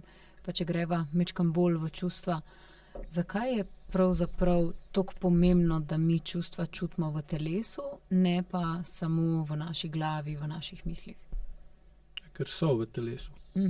Prav, čustva nastanejo v telesu in najbolj vplivajo na telo. Zdaj, če jih ne čutimo tam, kjer so v resnici, pomeni,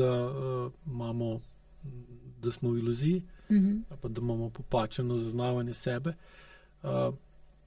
In če čustva ne znamo prestaviti v telo, potem tudi ne moramo dovolj točno in jasno vedeti, zakaj so čustva taka, kot so. Ker seveda, če jih enkrat znamo ali pa si jih dovolimo premakniti v telo, je logično, da da pa začnemo razumeti in sprejemati, kaj vse lahko vpliva na naša čustva.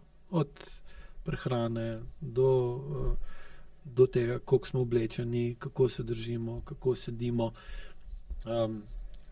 kaj vse je okrog telesa. Ne, in na ta način, ko čustva prestavimo v tam, kjer dejansko nastajajo v telo, začnemo vedno bolj razumeti, da obstaja ta iracionalni del nas, nad katerim nimamo nekega večjega nadzora. Imamo ga, ampak ne veliko.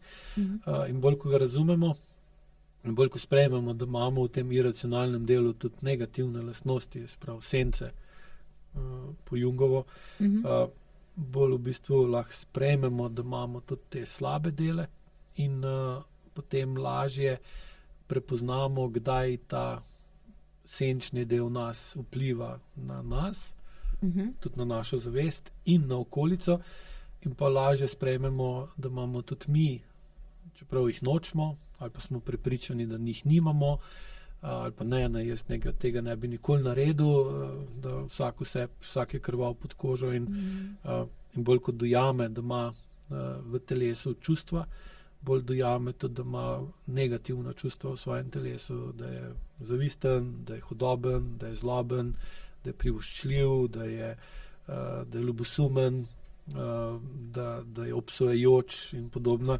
Ker to so vse normalna človeška čustva, ki jih vsak človek ima. Samo seveda razlika pa je, kako bo to energijo uporabil, ali bo izrabil, ali bo pa zlorabil. Zaradi tega tudi pravi, kot dihanju poudarjamo ta tranzicijo zavesti v telo in preoblikovanje zavesti v telesno zavest, kar se pri dihanju da lepo razviti skozi to, da opazuješ in ocenjuješ, kakšno je tvoje dihanje na zavestni ravni in seveda potem vedno bolj opaziš, kaj vse vpliva na tvoje dihanje, če ni tako, kot bi si želel ali pa kot ga pričakuješ, in potem spet lahko opaziš, da imaš v sebi negativne karakterne in osebnostne načine vedenja, in bolj, ko jih sprejmeš, bolj jih lahko z višjo čustveno zrelostjo to entropični vpliv teh negativnih čustev spremeniš v sintropični vpliv teh čustev v prihodnosti, tako da jih spremeniš v drugačno obliko. Kaj pa če recimo, zdaj boš povedal, kakšna je tvoja izkušnja, ampak recimo pri sebi sem jaz opazila, pa mogoče zanimivo za poslušalce. Jaz v svojem telesu čutim več negativnih kot pozitivnih čustev. In marsikdaj, ko sem bila na tvojem programu, pa smo dihali skozi pozitivna čustva, se sploh nisem mogla uživeti v njih. A je to pogosteje, da posameznik to čuti, in pa kako v takih primerih lahko potem postopaš k urejanju v nadaljevanju, da se to začne spreminjati? Na programih na splošno praviloma prihajajo ljudje, ki imajo v svojem življenju več negativnega kot pozitivnega, ali pa so začeli dojemati, da kljub temu, da so po naravi, saj prepričani so tako pozitivni, optimistični, dobrovoljni, dobri, empatični, sočutni ljudje, da jih pa življenje v bistvu jim ni naklonjeno in ne razumejo, zakaj, s čim so si to zaslužili ali pa prislužili, zakaj jim je bilo to dano v zibko, pa zakaj so še kar taki, čeprav tega nočejo.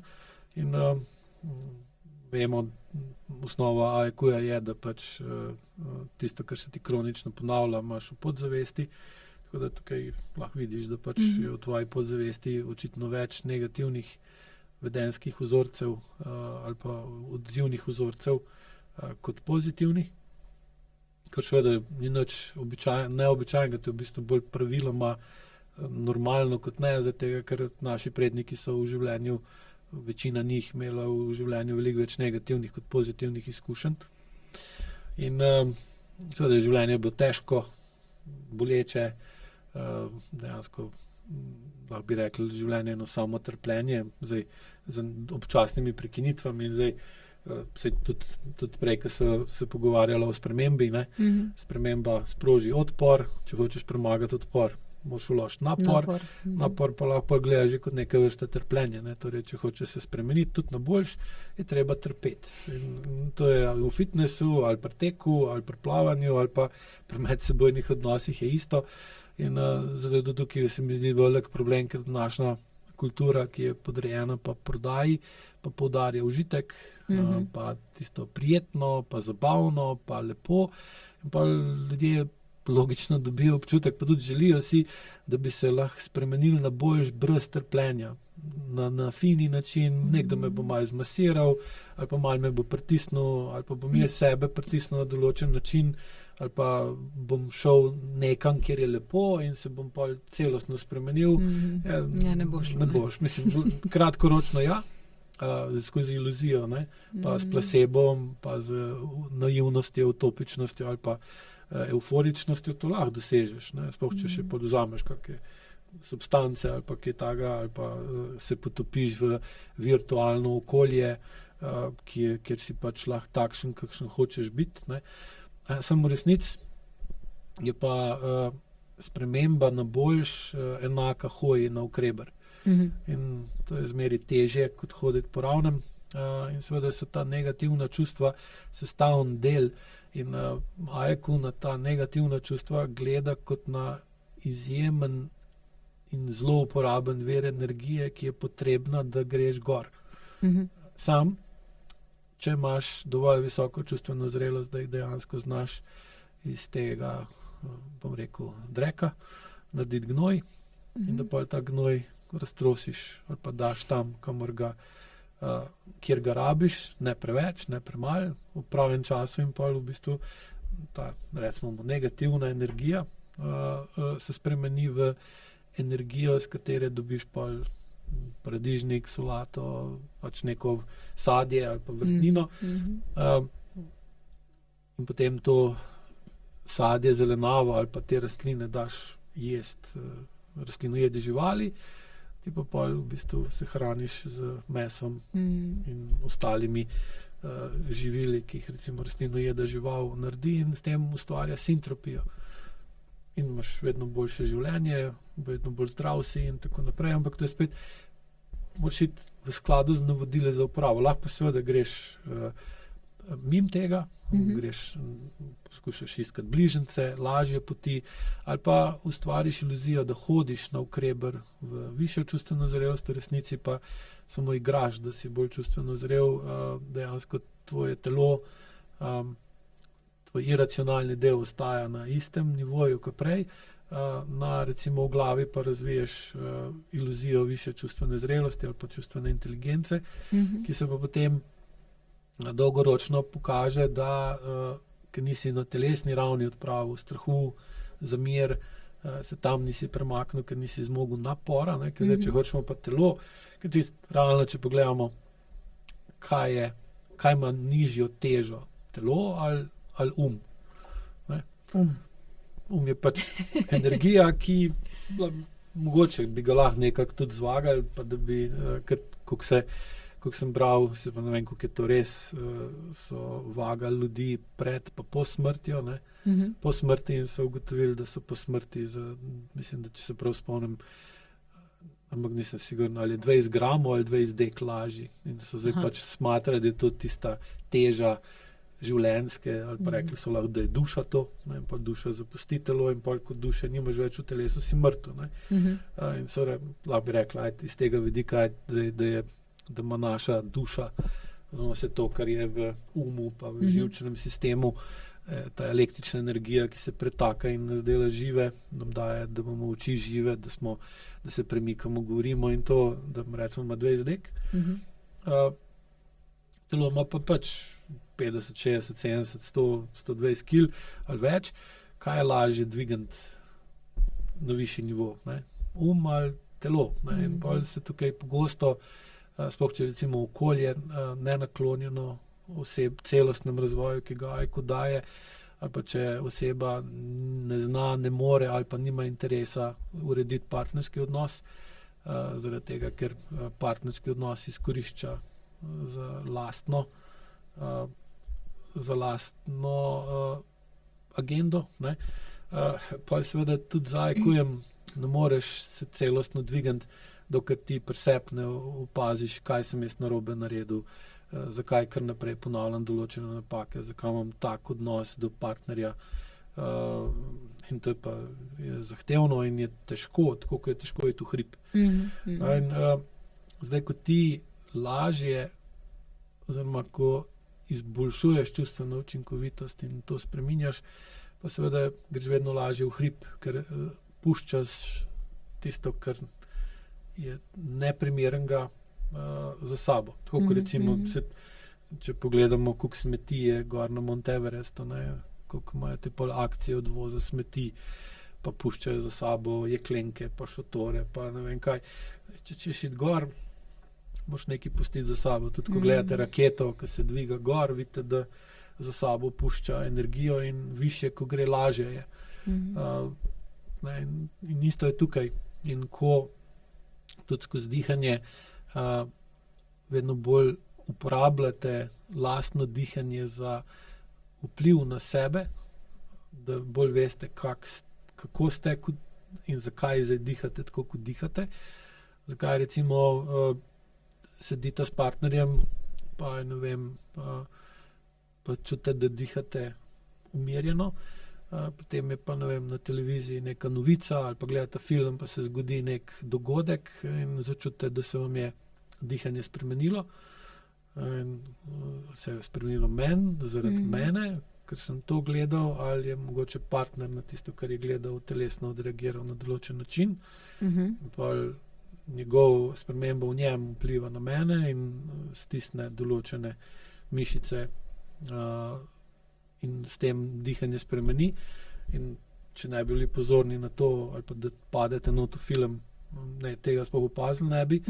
Zdaj, če pa to opazite, pa znate določiti, čigavo je, pa zakaj lahko pol odkrije ta del svoje podzavesti ali vaše, če je pri vas to zraslo gor ali pa pri partnerju, da je na določeno dogajanje, ki ga je recimo opazoval ali pa v kinu, na filmskem platnu ali pa na ekranu, odreagiral na določen način, pa se tega mogoče niti sam ne zaveda. In tukaj lahko odkrijete določeno nepredelano travmo iz preteklosti, ki pa seveda vpliva na njega ali pa na vas. In če se to ne naslovi, ne uredi in s tem dvigne čustveno zrelost, za kar je treba položiti napor, se to ne spremeni in pol ostanete v kroničnem stanju, ki pa seveda dlje, ko ostaja neurejeno, več škode povzroča in vedno bolj postaja težko. In seveda dvigant telo na višjo raven zahteva veliko več napora in soočanja z neprijetnimi dejstvi, tako pri sebi kot pri drugih, ali pa doumeti, da recimo se mama nikoli ne bo spremenila, ker pač je taka, kakšna je in nima nobenega interesa biti drugačna. Ti pa pri sebi vidiš, da imaš njeno vedenje, ki ti ga je pač po naravnih zakonitostih dala, zato da pač boš ti lahko njene vedenjske vzorce, ki so jo omogočali preživeti, uporabil za lastno preživetje. Ti pa recimo ugotoviš, da si toliko drugačen, pa živiš v toliko drugačnem okolju, da določenih vzorcev za preživetje ne potrebuješ, manjkajo ti pa vzorci vedenja, ki bi ti pa omogočali, da živiš. In je treba pa te preživetvene vzorce dati v arhiv, podzavestni, na njihovo mesto pa inštalirati nove vedenjske vzorce, ki ti pa omogočajo, da živiš in pa dobiš vedno več pozitivnih, pa vedno manj negativnih čustev iz telesne globine. In zato je tudi pomembno, da sprejmemo dejstvo, da so čustva v telesu, kar je pa seveda za večino ljudi problematično, ker če sprejme dejstvo, da so čustva v telesu, potem mora tudi sprejeti dejstvo, da ima omejen vpliv na čustva. mi bi pa vsi radi bili čustveno kompetentni, v resnici smo pa vedno bolj impotentni in se težko soočamo s tem, kakšna čustva bi morali imeti, da bi nam bilo jutri bolje. Tudi zaradi tega, ker so naši starši pa stari starši isto hoteli, da nam bo jutri bolje, pa so potem običajno bili z jutrišnjim dnem bolj razočarani kot ne. Niso pa razumeli, da je problem glih v njihovih podzavestnih sistemih, ker podzavest po IQ-ju poskuša prenesti preteklost v prihodnost, zato da se nič ne spremeni. Zdaj, če ti recimo v vojni se bojiš jutrišnjega dne, je pol ni tako enostavno preklopiti na to, da bo jutri vsak dan boljši. Potem ljudje so recimo dvigovali standard pa urejenost, pa zanesljivost tega in onega. Sam na podzavestni ravni so imeli pa še zmeraj, da je jutri bo lahko še slabše, kot je bilo včeraj. In potem smo recimo dvigovali tehnološko urejenost, smo pa pol izgubljali pa urejenost medsebojnih odnosov. Vedno več je narcističnih vlog, pa soodvisnih vlog, ki jih recimo v preteklosti je bilo veliko manj, ker so bili ljudje bolj odvisni en od drugih. Zdaj, če živiš v takem okolju, ki ti poudarja, da je boljš biti sam, ali pa da je boljš imeti odnos z živaljo, kot pa z sočlovekom, ne moreš dihati prav, ker je to nenormalno in nenaravno in seveda te je tega strah, manjka ti, recimo, ko sem prej razlagal, seveda da ne bo, sem prej pozabil povedati, nisem, da moški avtonomen živčni sistem pomirja ženski, ampak je tudi ženska, ima enako funkcijo za moške, samo v različnih okoliščinah. Ja, ker moškega je treba pomiriti, če je preveč aktiven, kar se hitro zgodi, sploh, ko imaš toliko možnosti ali pa zahtev, kaj bi se mogel narediti, pa dostikrat ne veš, kje se te glava drži in pa se tvoj simpatičen živčen sistem zacikla in takrat rabiš, da te se nekdo dotakne, ko mu zaupaš, pa ko te ima rad, in se pa umiriš in lahko začneš spet dihati. In tako, tako ko rab ženska, moški avtonomen živčen sistem stabilen, da se umiri, rab tudi moški stabilen ženski avtonomen živčni sistem, da se on umiri. In bolj ko znata to en drugem narediti, bolj zdrave odnose bosta imela, bolj zdrave otroke bosta imela. Cel kup teh kroničnih problemov, ki so danes vedno bolj pogosti pri otrocih, jih enostavno niti jih ni, ali pa zginejo. A si kdaj opazil kakšen ponavljajoč vzorec, da je sram močno povezan z dihanjem? Ja. Kakšno besede o tem? Sram predvsem skozi strah pred zapuščenostjo. Ker namen srama je, da se zaveš, da to, kar si naredil, da je slabo. Da to, kar si naredil, bo negativno vplivalo na prihodnost. To je pač ali tvojo, ali tistega, ali tistega, na kar je to vplivalo. In večkrat, ko se tako vedeš, da te je lahko sram, ali pa da je druge sram tvojega vedenja, večja je verjetnost, da boš zapuščen in da boš ostal sam. Kar je pa za človeka kot socialno bitje nesprejemljivo. Za moškega sicer delno je še sprejemljivo nekaj časa, za žensko je pa čist na telesni ravni nesprejemljivo, zaradi tega, ker sama ženska v naravnem okolju ne more, čisto zaradi fizične strukture, dolg časa preživeti in seveda zato je tudi ta občutek pa vpliv sramu pri ženskah na njihovo vedenje močnejši. In tudi ženske med sabo veliko bolj uporabljajo sram ali pa sramotenje za vpliv na druge ženske. Moškim sicer manj, pri moškem je dosti bolj pomembno, kdo ti reče, da te je lahko sram, kdo to je, koliko ti to osebo smatraš kot neko avtoriteto ali pa kako mu daš pomembnost. Pri ženskah vidim pa, da tudi če je ženska popolnoma nepomembna, pa te sramoti, da se na to ženske veliko bolj odzovejo močnej kot pa moški, kar je pa seveda v času socialnih omrežij, ker je sramotenje pa nabijanje krivde, pa da imajo vsi mnenje o vsem, čeprav Včasih brez podlage. Včasih, večinoma. Se ta sramotenje in zavist dejansko uporabljata za to, da poganjata celoten ta sistem socialnih omrežij. Je seveda sram ima izjemno močen vpliv na dihanje. Predvsem zaradi tega, ker ko te je sram, greš v rdečo luč, se pravi, se stisneš, se sramuješ, greš v... Ker če ti nekdo reče, da te je lahko sram, je pa pričakuje tebe, da se boš pokesal. In s tem, ko se boš pokesal, boš sprejel, da to, kar si naredil, je bilo sramotno in boš skozi kesanje začutil dovolj močno bolečino, da boš s tem zmanjšal verjetnost, da boš to še kadarkoli naredil.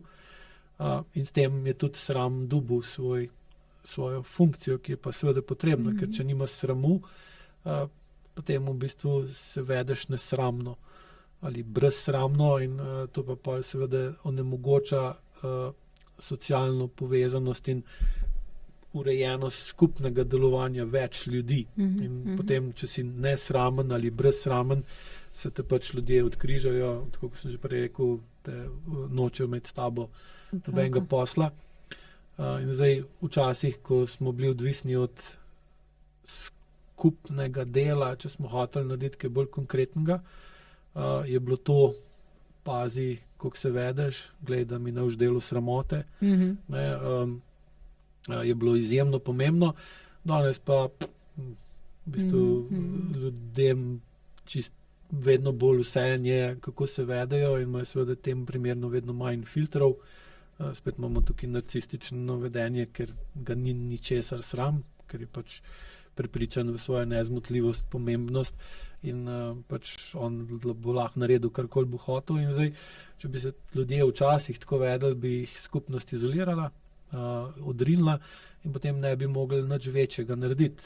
Streho, hišo, barako, karkoli loviti, kaj več, kaj že če hočeš loviti z puščico, lokom, pa ne vem, z kopjem ali pa nekim drugim jelena ali pa divjega prašiča ali pa kaj malo večjega rabiš, vas mora biti več.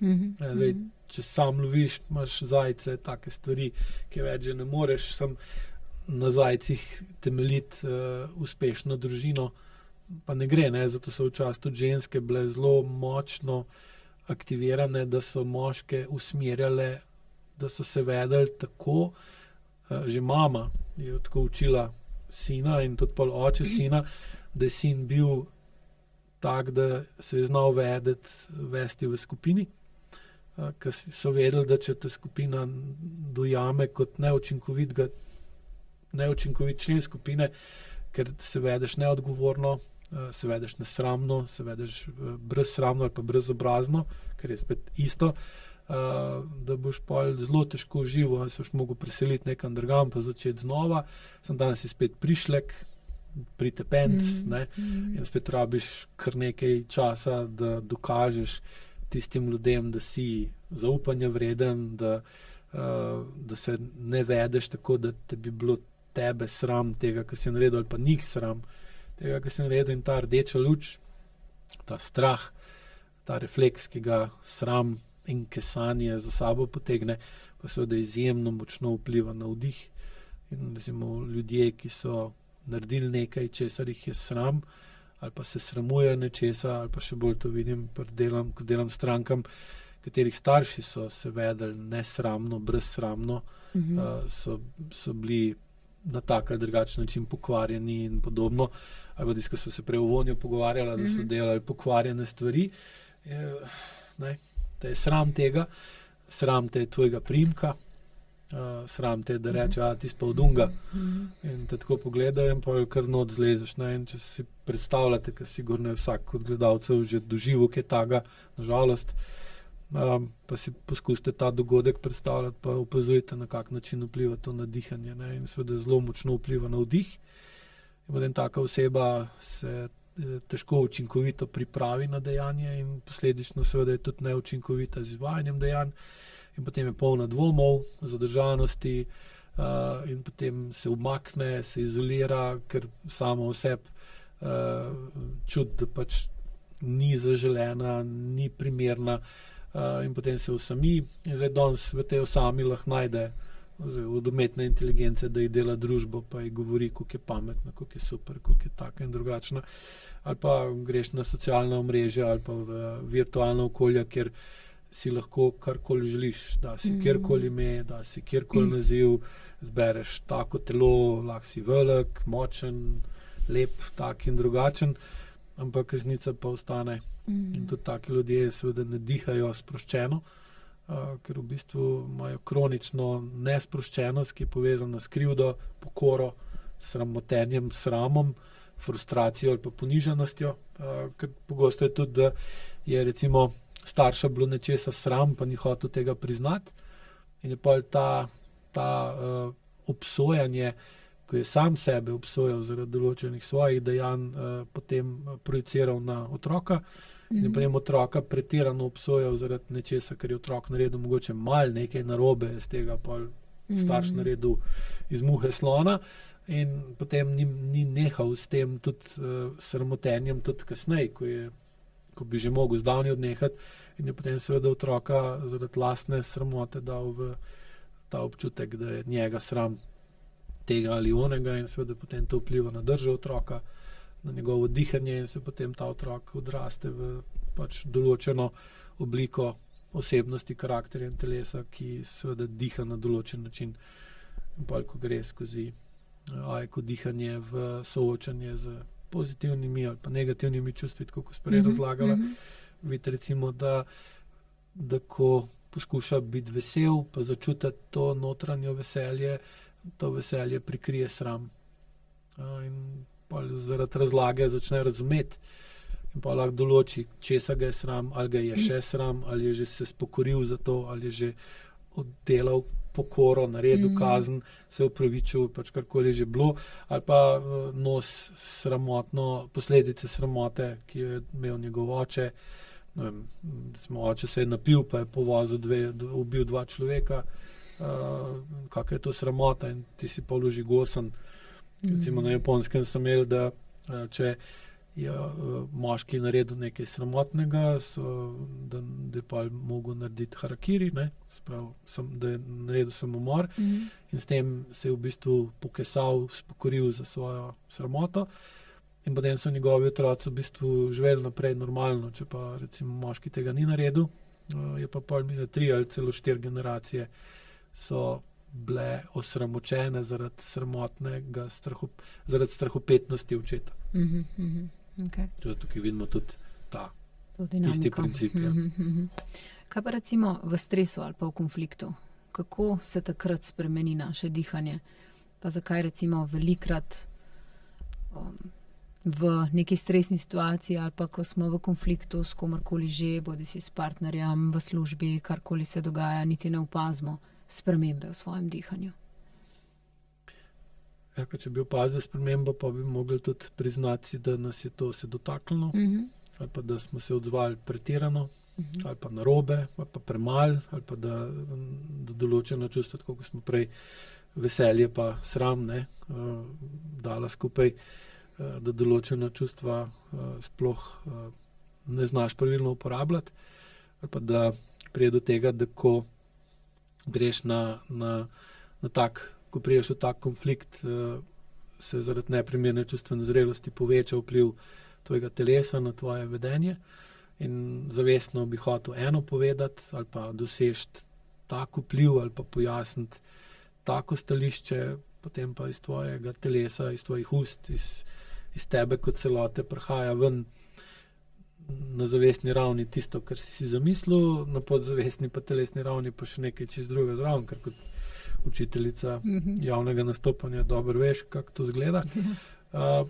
In seveda je takrat v tem boju za preživetje, ne, ali na odru, ali pač kjerkoli drugje, poskušaš čim bolj telo zablokirati, da čim bolj zmanjšaš vpliv telesa na tvojo zavest in potem poskušaš vsaj nekaj z tega ven spacati skupaj. Seveda je pa pol problem, ker se to pogosto dobiš en tak mešan rezultat in tisti celosten občutek je tako. Ne, in seveda konflikt je pa sam po sebi kriza. Ne, prideš v krizo, ker stres lahko stres v bistvu ustvari krizo in zdaj je pa odvisno, koliko imaš stabilno okolje, koliko si ti sposoben racionalno ali pa čustveno zrelo delovati v neki krizi, boš lahko skozi stres to krizo razrešil, pa bo pač kriza se spremenila v preteklo krizo ali pa urejeno krizo in iz tega ne dobimo travmo. Zdaj, če v ti sive krizi pa zaradi neprimerne čustvene zrelosti ali tebe, ali okolja, ali vseh vpletenih ne razrešite in se pa ta kriza spremeni v travmo. In travma ima pa pol trajne posledice, kriza pa ne. In zdaj, seveda, bolj nižjo, ko imaš čustveno zrelost, bolj manjši imaš vpliv zavesti na telo, in seveda telo je tisto, kar diha, in seveda, če hoče zavest zmanjšati vpliv telesa na zavest, poskuša zmanjšati, ustaviti dihanje narediti bolj plitko, bolj hitro, CO2 se zmanjša, spremembo oblike telesa se zmanjša, verjetnost, da se boš odzval spontano ali pa avtentično na iracionalen način se zmanjša, in potem v bistvu lažje ne poveš tistega, kar misliš, ali pa ne priznaš tistega, kar bi mogel priznati, ker je res, ampak ti tega nočeš priznati, ampak oni, recimo ta na nasprotni strani, ti pa govori določene stvari, ki ali veš ali ne veš, da so res, odvisno, koliko si čustveno aktiviran. Sam, če bi bil pošten, pa odkrit, pa resnicoljuben, bi rekel, ja, imaš prav. Pa je konc, kaj so špolje več kregal naprej, ne? Imaš prav, in pa ti bo lahko rekel, lej, sram te je lahko, ne? In pa gledamo spet v tisto, ne? In zato je pa izjemno neprijeten občutek in marsikdo bo naredil vse, kar je v njegovi moči, da ne bo tega priznal in bo trdil nasprotno, in pa pride iz pogovora do prepira, iz prepira pa odvisno spet od čustveni zrelosti tisti, ki se prepirajo, ali lahko rešimo nekaj, najdemo rešitev, ker seveda za večje probleme se jih skoraj ne da reševati brez prepira. More biti tudi prepir, da se ustvari dovolj energije, da se vpleteni zavejo, da je resen problem. Ne? Ker dokaj ni prepira, lahko rečeš, sej ni nič taga, sej Bože, počakamo še, pa se bo uredil. Ko pa prije do prepira, pa vidiš, da so stvari resne in pa je dobro, da se umaknejo, vsak na svoj konc, prespijo, vidijo, da stvari so bolj resne in potem naredijo neko spremembo. Seveda pod pogojem, da sta obe strani dejansko dovolj zaupanja vredni, pa da se vede dovolj odraslo, da je sploh smiselno.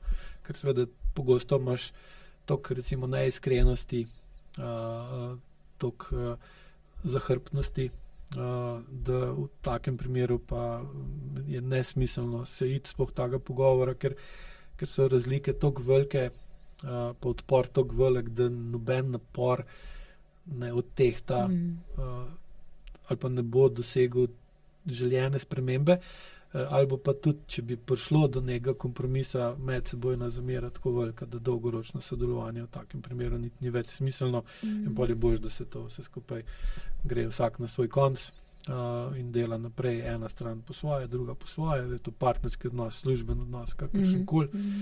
Ker drugač začneš hoditi po jajčnih lupinah in takrat pa spet ne moreš prav dihati. Tako da, in seveda bolj kot skozi dihanje, ko dihanje izboljšaš sposobnost, da sprejmeš telesno stanje tako, kot je, kar se med dihalnimi protokoli redno dogaja, manjša verjetnost, da boš v stanju stresa ali krize izgubil razum, da te bo odnesel v histeričnost, paničnost ali pa zamrznitev, in znaš potem tudi ustavljati žogco, ker pri pogovoru ali pa pri pogovarjanju je ena od ključnih sestavin kontrola hitrosti izmenjave mnenj. Zdaj, bolj ko nas tisto, kar nam nasprotna stran govori ali pa kar noče povedati ali pa noče priznati jezi, bolj se nam dviga notranja energija, hitreje govorimo, hitreje dajemo ven in je pol čas, da premisliš, kaj boš povedal, vedno krajši. In pol, ko ti pospešuješ, to je tako kot pri plesu, ne? Če en od plesalcev začne hitreje plesati, mora drug slediti, ne? Ali pa začnete hoditi po nogah en drugem, ne? Ali pa nehate plesati. In zdaj recimo pri dihanju se pa zaradi vpliva metronoma učimo čutiti čas, ga slišati čas, ne? Skozi sekundo ali pa 2 sekunde, odvisno kak protokol delate. In potem lahko opaziš, da se tempo tvojega pogovora stopnjuje, dviga in je verjetnost, da boš iz pogovora šel v dialog, iz dialoga v konflikt, iz konflikta v prepir vedno više in je pol treba umiriti, tako kot pri tenisu, umiriti žogco, jo malo ustaviti, zato da zmanjšaš verjetnost, da se to eskalira v prepir ali pa še kaj hujšega. In je verjetnost, da boš našel rešitev, ker boš v njo vložil več časa, večja. Seveda, problem pa je, da moraš imeti dovolj visoko čustveno zrelost, da lahko sploh racionalno razmišljaš in tukaj v tem primeru bi mogel razmišljati še posebej skozi desno možgansko polovico, katere glavna funkcija je, da združi nekaj ali pa da nekaj ohrani v enem kosu, medtem ko leva možganska polovica hoče stvari razparcelirati na čim manj povezanih kosov, ker leva razmišlja na način deli in vladaj, ne? Desna pa združi in bodi uspešen. In to so dve čist drugačne. Zdaj, bolj ko si nižje, ko imaš čustveno zrelost, v manjšem stresu ali v manjši krizi bo začel delovati z leve. Okay. In seveda boš se veliko prej sprl ali pa razšel, ko pa ostal skupaj z nekom. Okay. Zdaj v današnjem podcastu si že omenil dihanje z diafragmo, pa dihanje skozi nos. Pa bi želela to majčkeno združiti z tem, kaj pravzaprav sploh pomeni učinkovito dihanje in zakaj toliko ljudi avtomatično diha skozi usta, ne pa skozi nos. Učinkovito dihanje je namenjeno tem, da lahko učinkovito uporabljaš čustva za vpliv na okolje in s tem dosegaš skozi čustva primeren vpliv, da lahko ustvariš homeostazo v sebi. Tudi, ko smo se tudi prej pogovarjala, bolj ko je oseba čustveno zrela, bolj se lahko vede odraslo. Bolj ko se vede odraslo, bolj več problemov uredi kot naredi. In če več problemov urediš kot narediš, se zunanji pritisk znižuje. In nižji, ko je zunanji pritisk, bolj umirjeno dihaš. Ne? Ker zdaj, višji, ko je zunanji pritisk, pa če hočeš zdržati ta višji zunanji pritisk, moraš logično dvigovati tudi tvoj notranji pritisk. Ker zdaj, če tvoj notranji ni usklajen z zunanjim, te bo, v tem primeru dobimo tesnobo. Ker pravi, ko jo ločimo med tesnobo pa anksioznostjo. Tesnoba je, kadar je zunanji pritisk višji od notranjega, anksioznost je pa, kadar je notranji višji od zunanjega. Ampak ne smeš dati ta višji notranji pritisk ven. Sprav, ti si jezen na nekoga, tako kot prej bi mu vrat zavil, kad neki trdi, kad ti veš, da ni res, čeprav mogoče je, ampak kdo ve, kak razmišljaš. In zdaj si anksiozen, ker bi rad mu dokazal ali pa na njega pritisnil, da bo on spremenil. On hoče pa, da bi ti, in pa prideta do tega. Ne? In zdaj, kaj se pa zgodi? Višji, ko je zunanji tlak, višji mora biti notranji tlak. Višji, ko je notranji tlak, težje diha s trebušno prepono. Težji, ko diha s trebušno prepono, seveda težje, ko premakneš pri vdihu trebušno prepono proti medenici, pa pri izdihu gor proti glavi. Težje boš dihal na nos, lažje, ali pa ti ostane pa sem še dihanje skozi usta. In zaradi ogromne količine energije in držljajev, ki jih imamo, in možnosti, in zahtev, in pričakovanj, in želja, ki jih imamo danes vsi, ker pač smo vedno bolj informirani, vedno več vidimo, vedno več lahko dobimo, vedno več je teh različnih področji, kamor bi lahko ali pa morali usmeriti svojo pozornost, ali pa tisti fear of missing out, je tukaj spet močen, in se zunanji pritisk dviguje, vedno bolj pritiskajo vsi na tebe, pritiskaš tudi sam nase, ker lahko bi to naredil, lahko bi naredil, je to naredil, ta je to naredil, ti pa ne. In seveda, ali te drugi sekirajo, ali sam sebe sekiraš, vidiš tudi, da če zmanjšaš sposobnost čutenja telesa, pa dihanje narediš bolj plitko, da si kratkoročno bolj produktiven, sprav ne dihaš več kot človek, ampak dihaš bolj kot mašina. Seveda, kot mašina si bolj učinkovit na določenih področjih svojega življenja, si pa na drugih temu primerno slabši. Da ti je lažje, zmanjšaš globino odnosov, manj, ko so odnosi globoki, bolj plitko lahko dihaš, bolj ko plitko dihaš, bolj si hiter, kratkoročno, dolgoročno si pa vedno bolj osamljen, vedno bolj neučinkovit v uporabi čustev in seveda imaš vedno več kroničnih problemov, plus tega se kot odrasla oseba ne moreš dovolj dolgo učinkovito reševati problemov, če si sam. Ker za učinkovito reševanje problemov rabiš oba, moškega in žensko, oziroma žensko in moškega, ker vsak od njih ima specifično strukturo in funkcijo, drugačno uporabo povezavo med telesom, pa med levo pa desno možgansko polovico. In če znaš to skupaj združiti v funkcionalen odnos, postaneš ne samo enkrat boljši v reševanju problemov, kot bi pričakoval, ker dva rešujeta namesto eden, ampak se to dvigne na 3, 4, 5-krat hitreje ali pa bolj učinkovito. Pa kaj je še dodatna prednost je, da če sta v urejenem partnerskem odnosu ali pa v odnosu, ki gre v urejenega, vedno bolj znata določiti, katere probleme sploh je smiselno reševati, katere ne, kateri so pomembni, kateri niso, kateri so njuni, kateri niso. In seveda se tukaj potem še dodatno zmanjša preobremenjenost in ta manjša preobremenjenost bolj lahko dihamo umirjeno takrat, ko smo v redu. Seveda, zdaj, če pa tega veliko, pa nismo v redu nikoli, ker imamo skozi nerešene probleme, ker veliko več problemov naredimo, kot uredimo, potem pa seveda tudi dihanje ne more biti zdravo, niti normalno.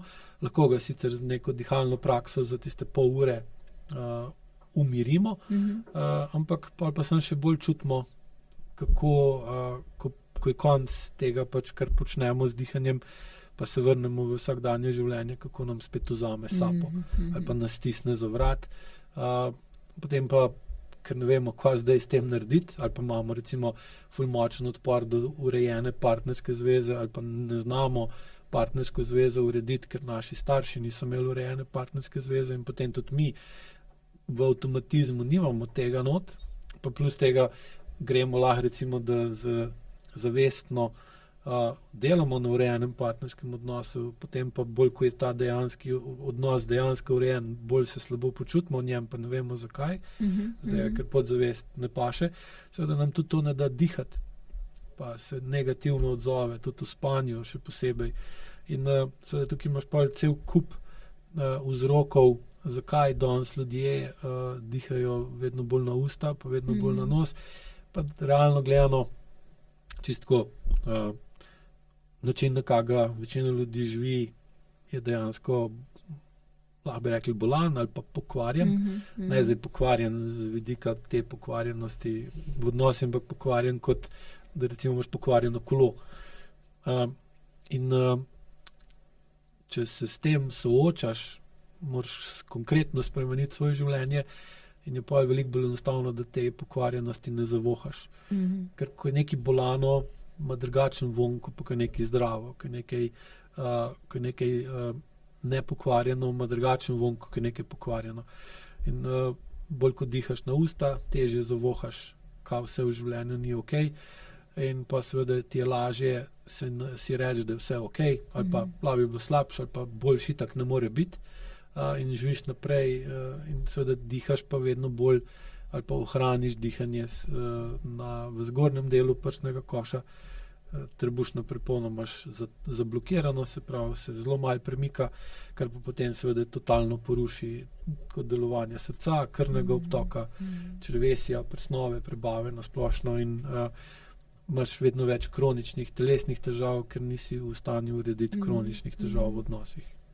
Lih, to sem te zdaj hotela vprašati, če so prav kakšna taka tipična, ki bi jih lahko omenil, kronične ali bolečine ali težave, ki so povezane prav direktno zaradi neučinkovitega dihanja, da nastanejo.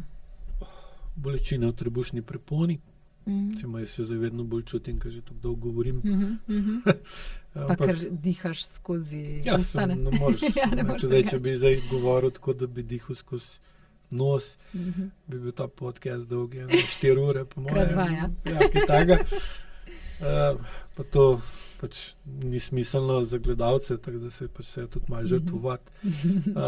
Ampak recimo bolečina pod desnim rebrnim lokom, pa je pač čisto odvisno. Zdaj, kaj se zgodi, če je recimo trebušna prepona negibna, nepravilno delovanje jeter, želodca, tako kot sem rekel, srca, in pa to vpliva, recimo, ker bolj ko je trebušna prepona zakrčena,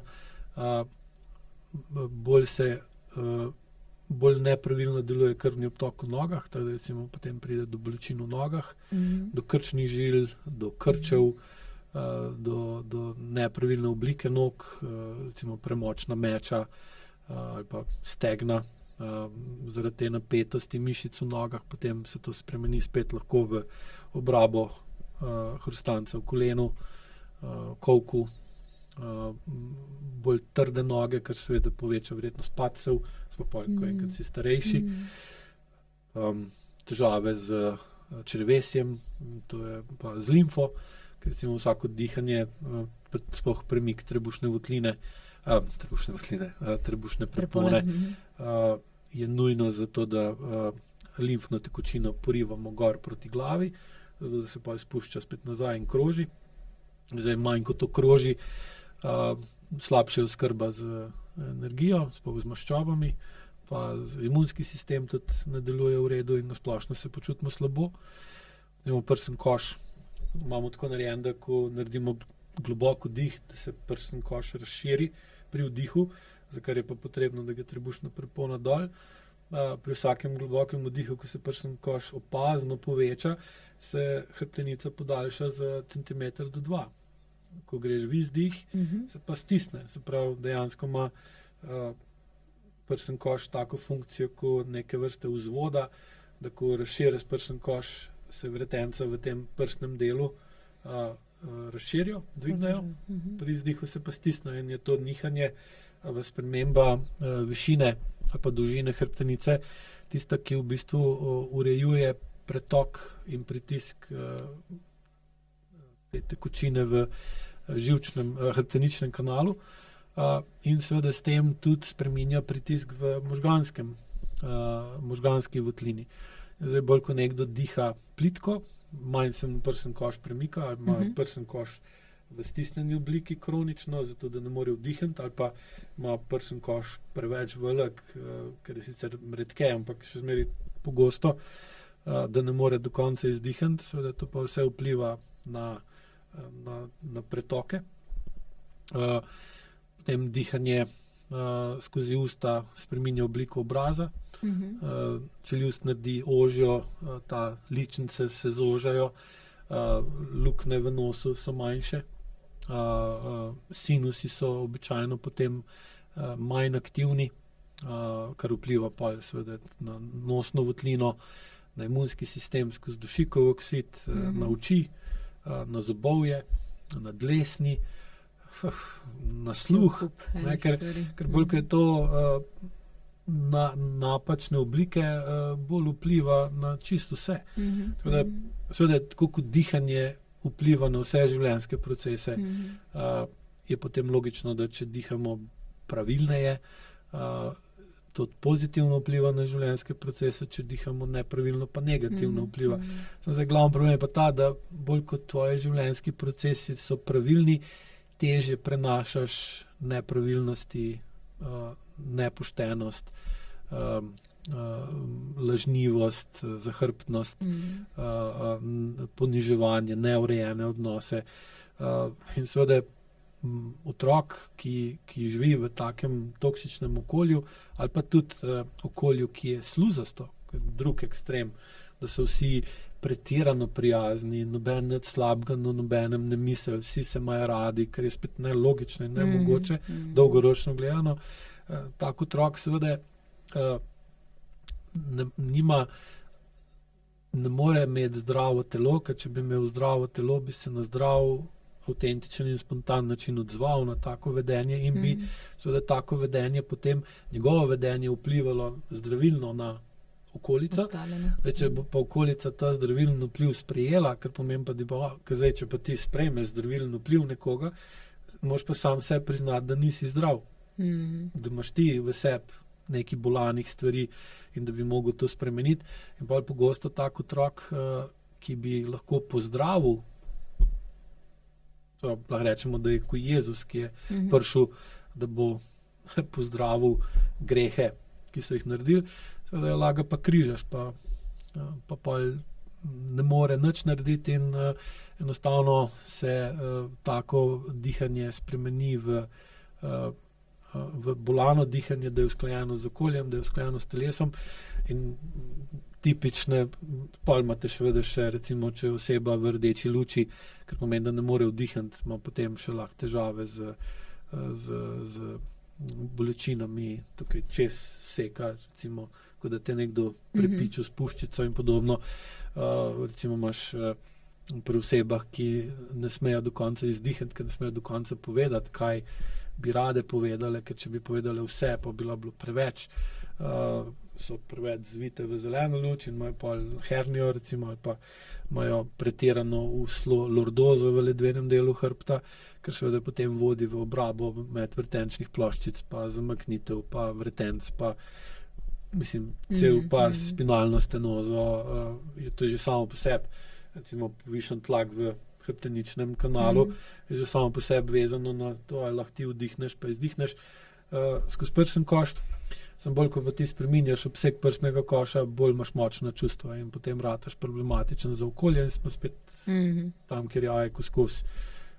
Dihaš tako, kako je okolje in če ne moreš na okolje vplivati, potem tudi ne moreš vplivati na to, kako dihaš, pa že se učiš dihanje, kolikor dolgo hočeš, je ti samo prehodno izboljšanje ali pa v bistvu lahko sam sebi narediš neke vrste obliž, pa daš, rečeš, se delam nekaj, se je bolj, saj tiste pol ure, ko diham tako ali pa drugač, se počutim boljš in grem pa lažje nazaj v isto sranje, iz katerega sem prišel ven. In klemava pol to izrabo ali pa zlorabo. Ja.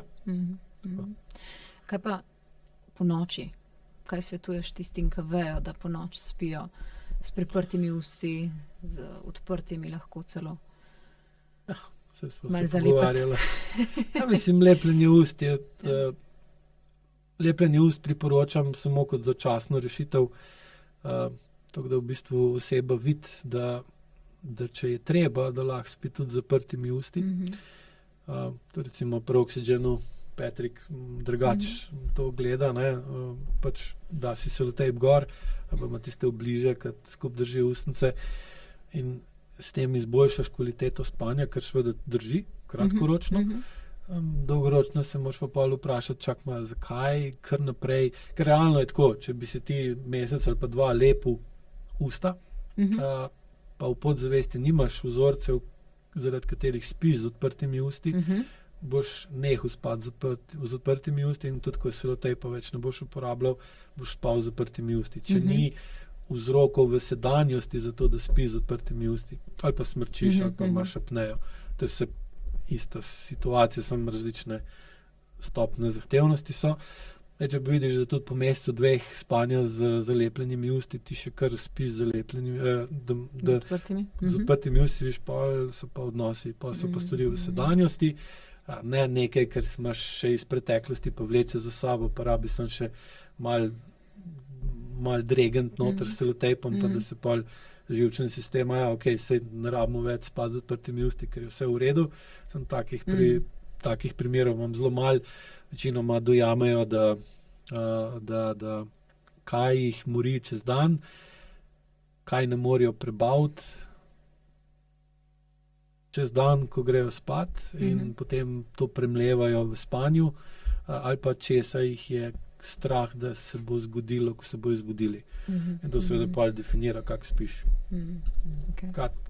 Kaj si, katere krize nisi zrihtal, pa si šel spat, ali pa kakšna kriza te čaka, ali pa če si v travmi, ker krize niti ne moreš zrihtati, ker je izven tvojih moči, ali kratkoročno, ali srednjeročno, dovoljeročno, to potem vpliva na to, ali lahko spiš z odprtimi ali zaprtimi usti.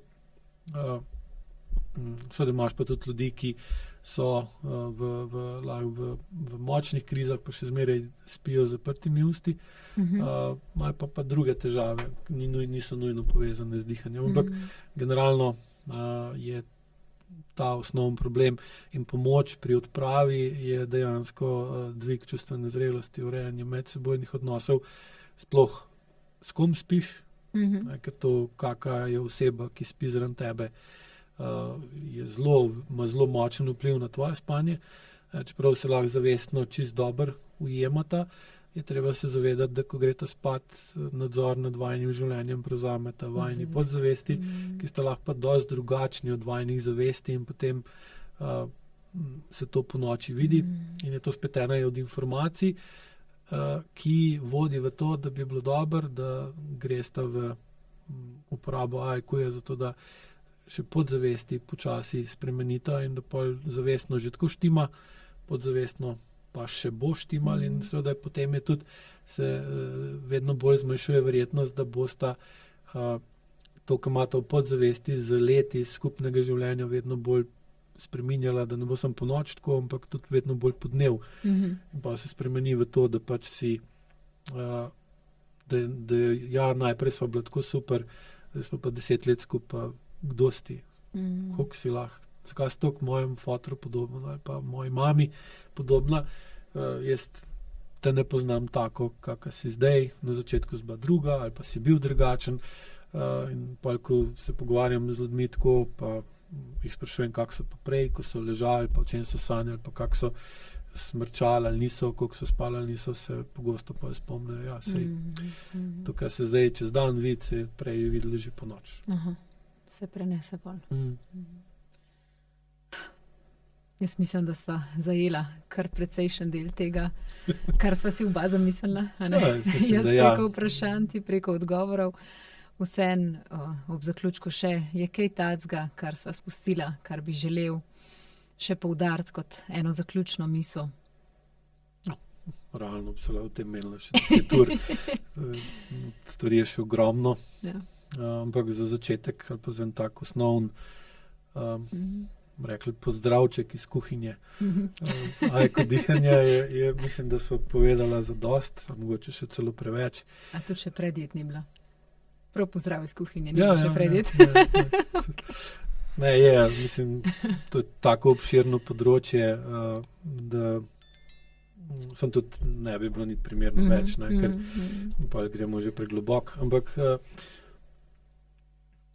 dihanje je pomemben, oziroma pravi, ko dihanje gledamo kot na eno od osnovnih bioloških funkcij, na katero ima vsak zavesten vpliv, že zaradi tega, da lahko govorimo. Zato je ta funkcija nujna, da se ji posvetimo ne preveč, ampak ravno prav, zato da skozi dihanje postavljamo ali pa razširimo, pa utrjujemo most med umom pa med telesom. Zdaj, čist še to mogoče, da AIQ dihanje dejansko bolj močno deluje dol, se pravi iz zavesti proti telesu, medtem ko AEQ vaje pa imajo močnejši vpliv v obratno smer iz telesa proti zavesti. In zdaj iz tega bi lahko rekli, da AEQ vaje pa klasična AEQ metoda pa AEQ vaje bolj zmanjšujejo senzorno amnezijo, AEQ dihanje pa bolj zmanjšuje motorno amnezijo. Zdaj, če to pravilno uporabite, potem boste kvalitetno zmanjševali senzorno motorno amnezijo, ampak tukaj ne pozabite, da če zmanjšujete SMA, pa ne dvigujete čustveno zrelost, niste naredili v bistvu nič.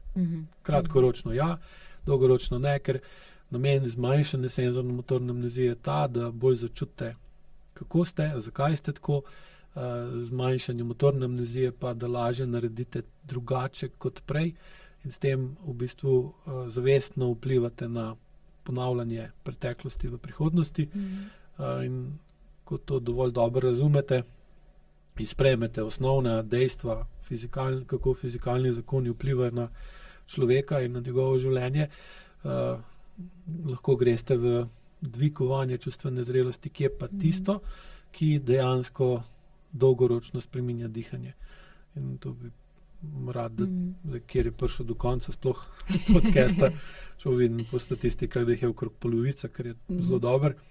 In hvala vsem, ki pač prijete do konca podcastov, je tisto, kar je najbolj pomembno za povedati. Se pravi, če hočete dejansko dihanje narediti bolj zdravo, je skozi višjo čustveno zrelost potrebno narediti odnose do sebe in do drugih bolj zdrave. To pa običajno pomeni, da se pogledamo v ogledalo, vidimo, kaj delamo prav, kaj delamo narobe in spreminjamo tisto, kar je narobe, v manj narobe ali pa bolj prav, tisto, kar delamo dobro, pa pustimo in na tak način pridemo počasi zelo, zelo daleč. Super. Hvala lepa, Aleš. Meni je bil tale pozdrav iz kuhne zelo všeč. Tako hvala da se veselim še kakšne predjedi, kaj šele glavna jed, pa ne na kakšnem šolanju. Kasneje. Hvala tebi za potrpežljivost in za super vprašanja. Pa se vidva naslednjič. Res je. Vam, dragi poslušalci in gledalci, pa hvala za vašo pozornost in nasvidenje do prihodnjič. Hvala lepa.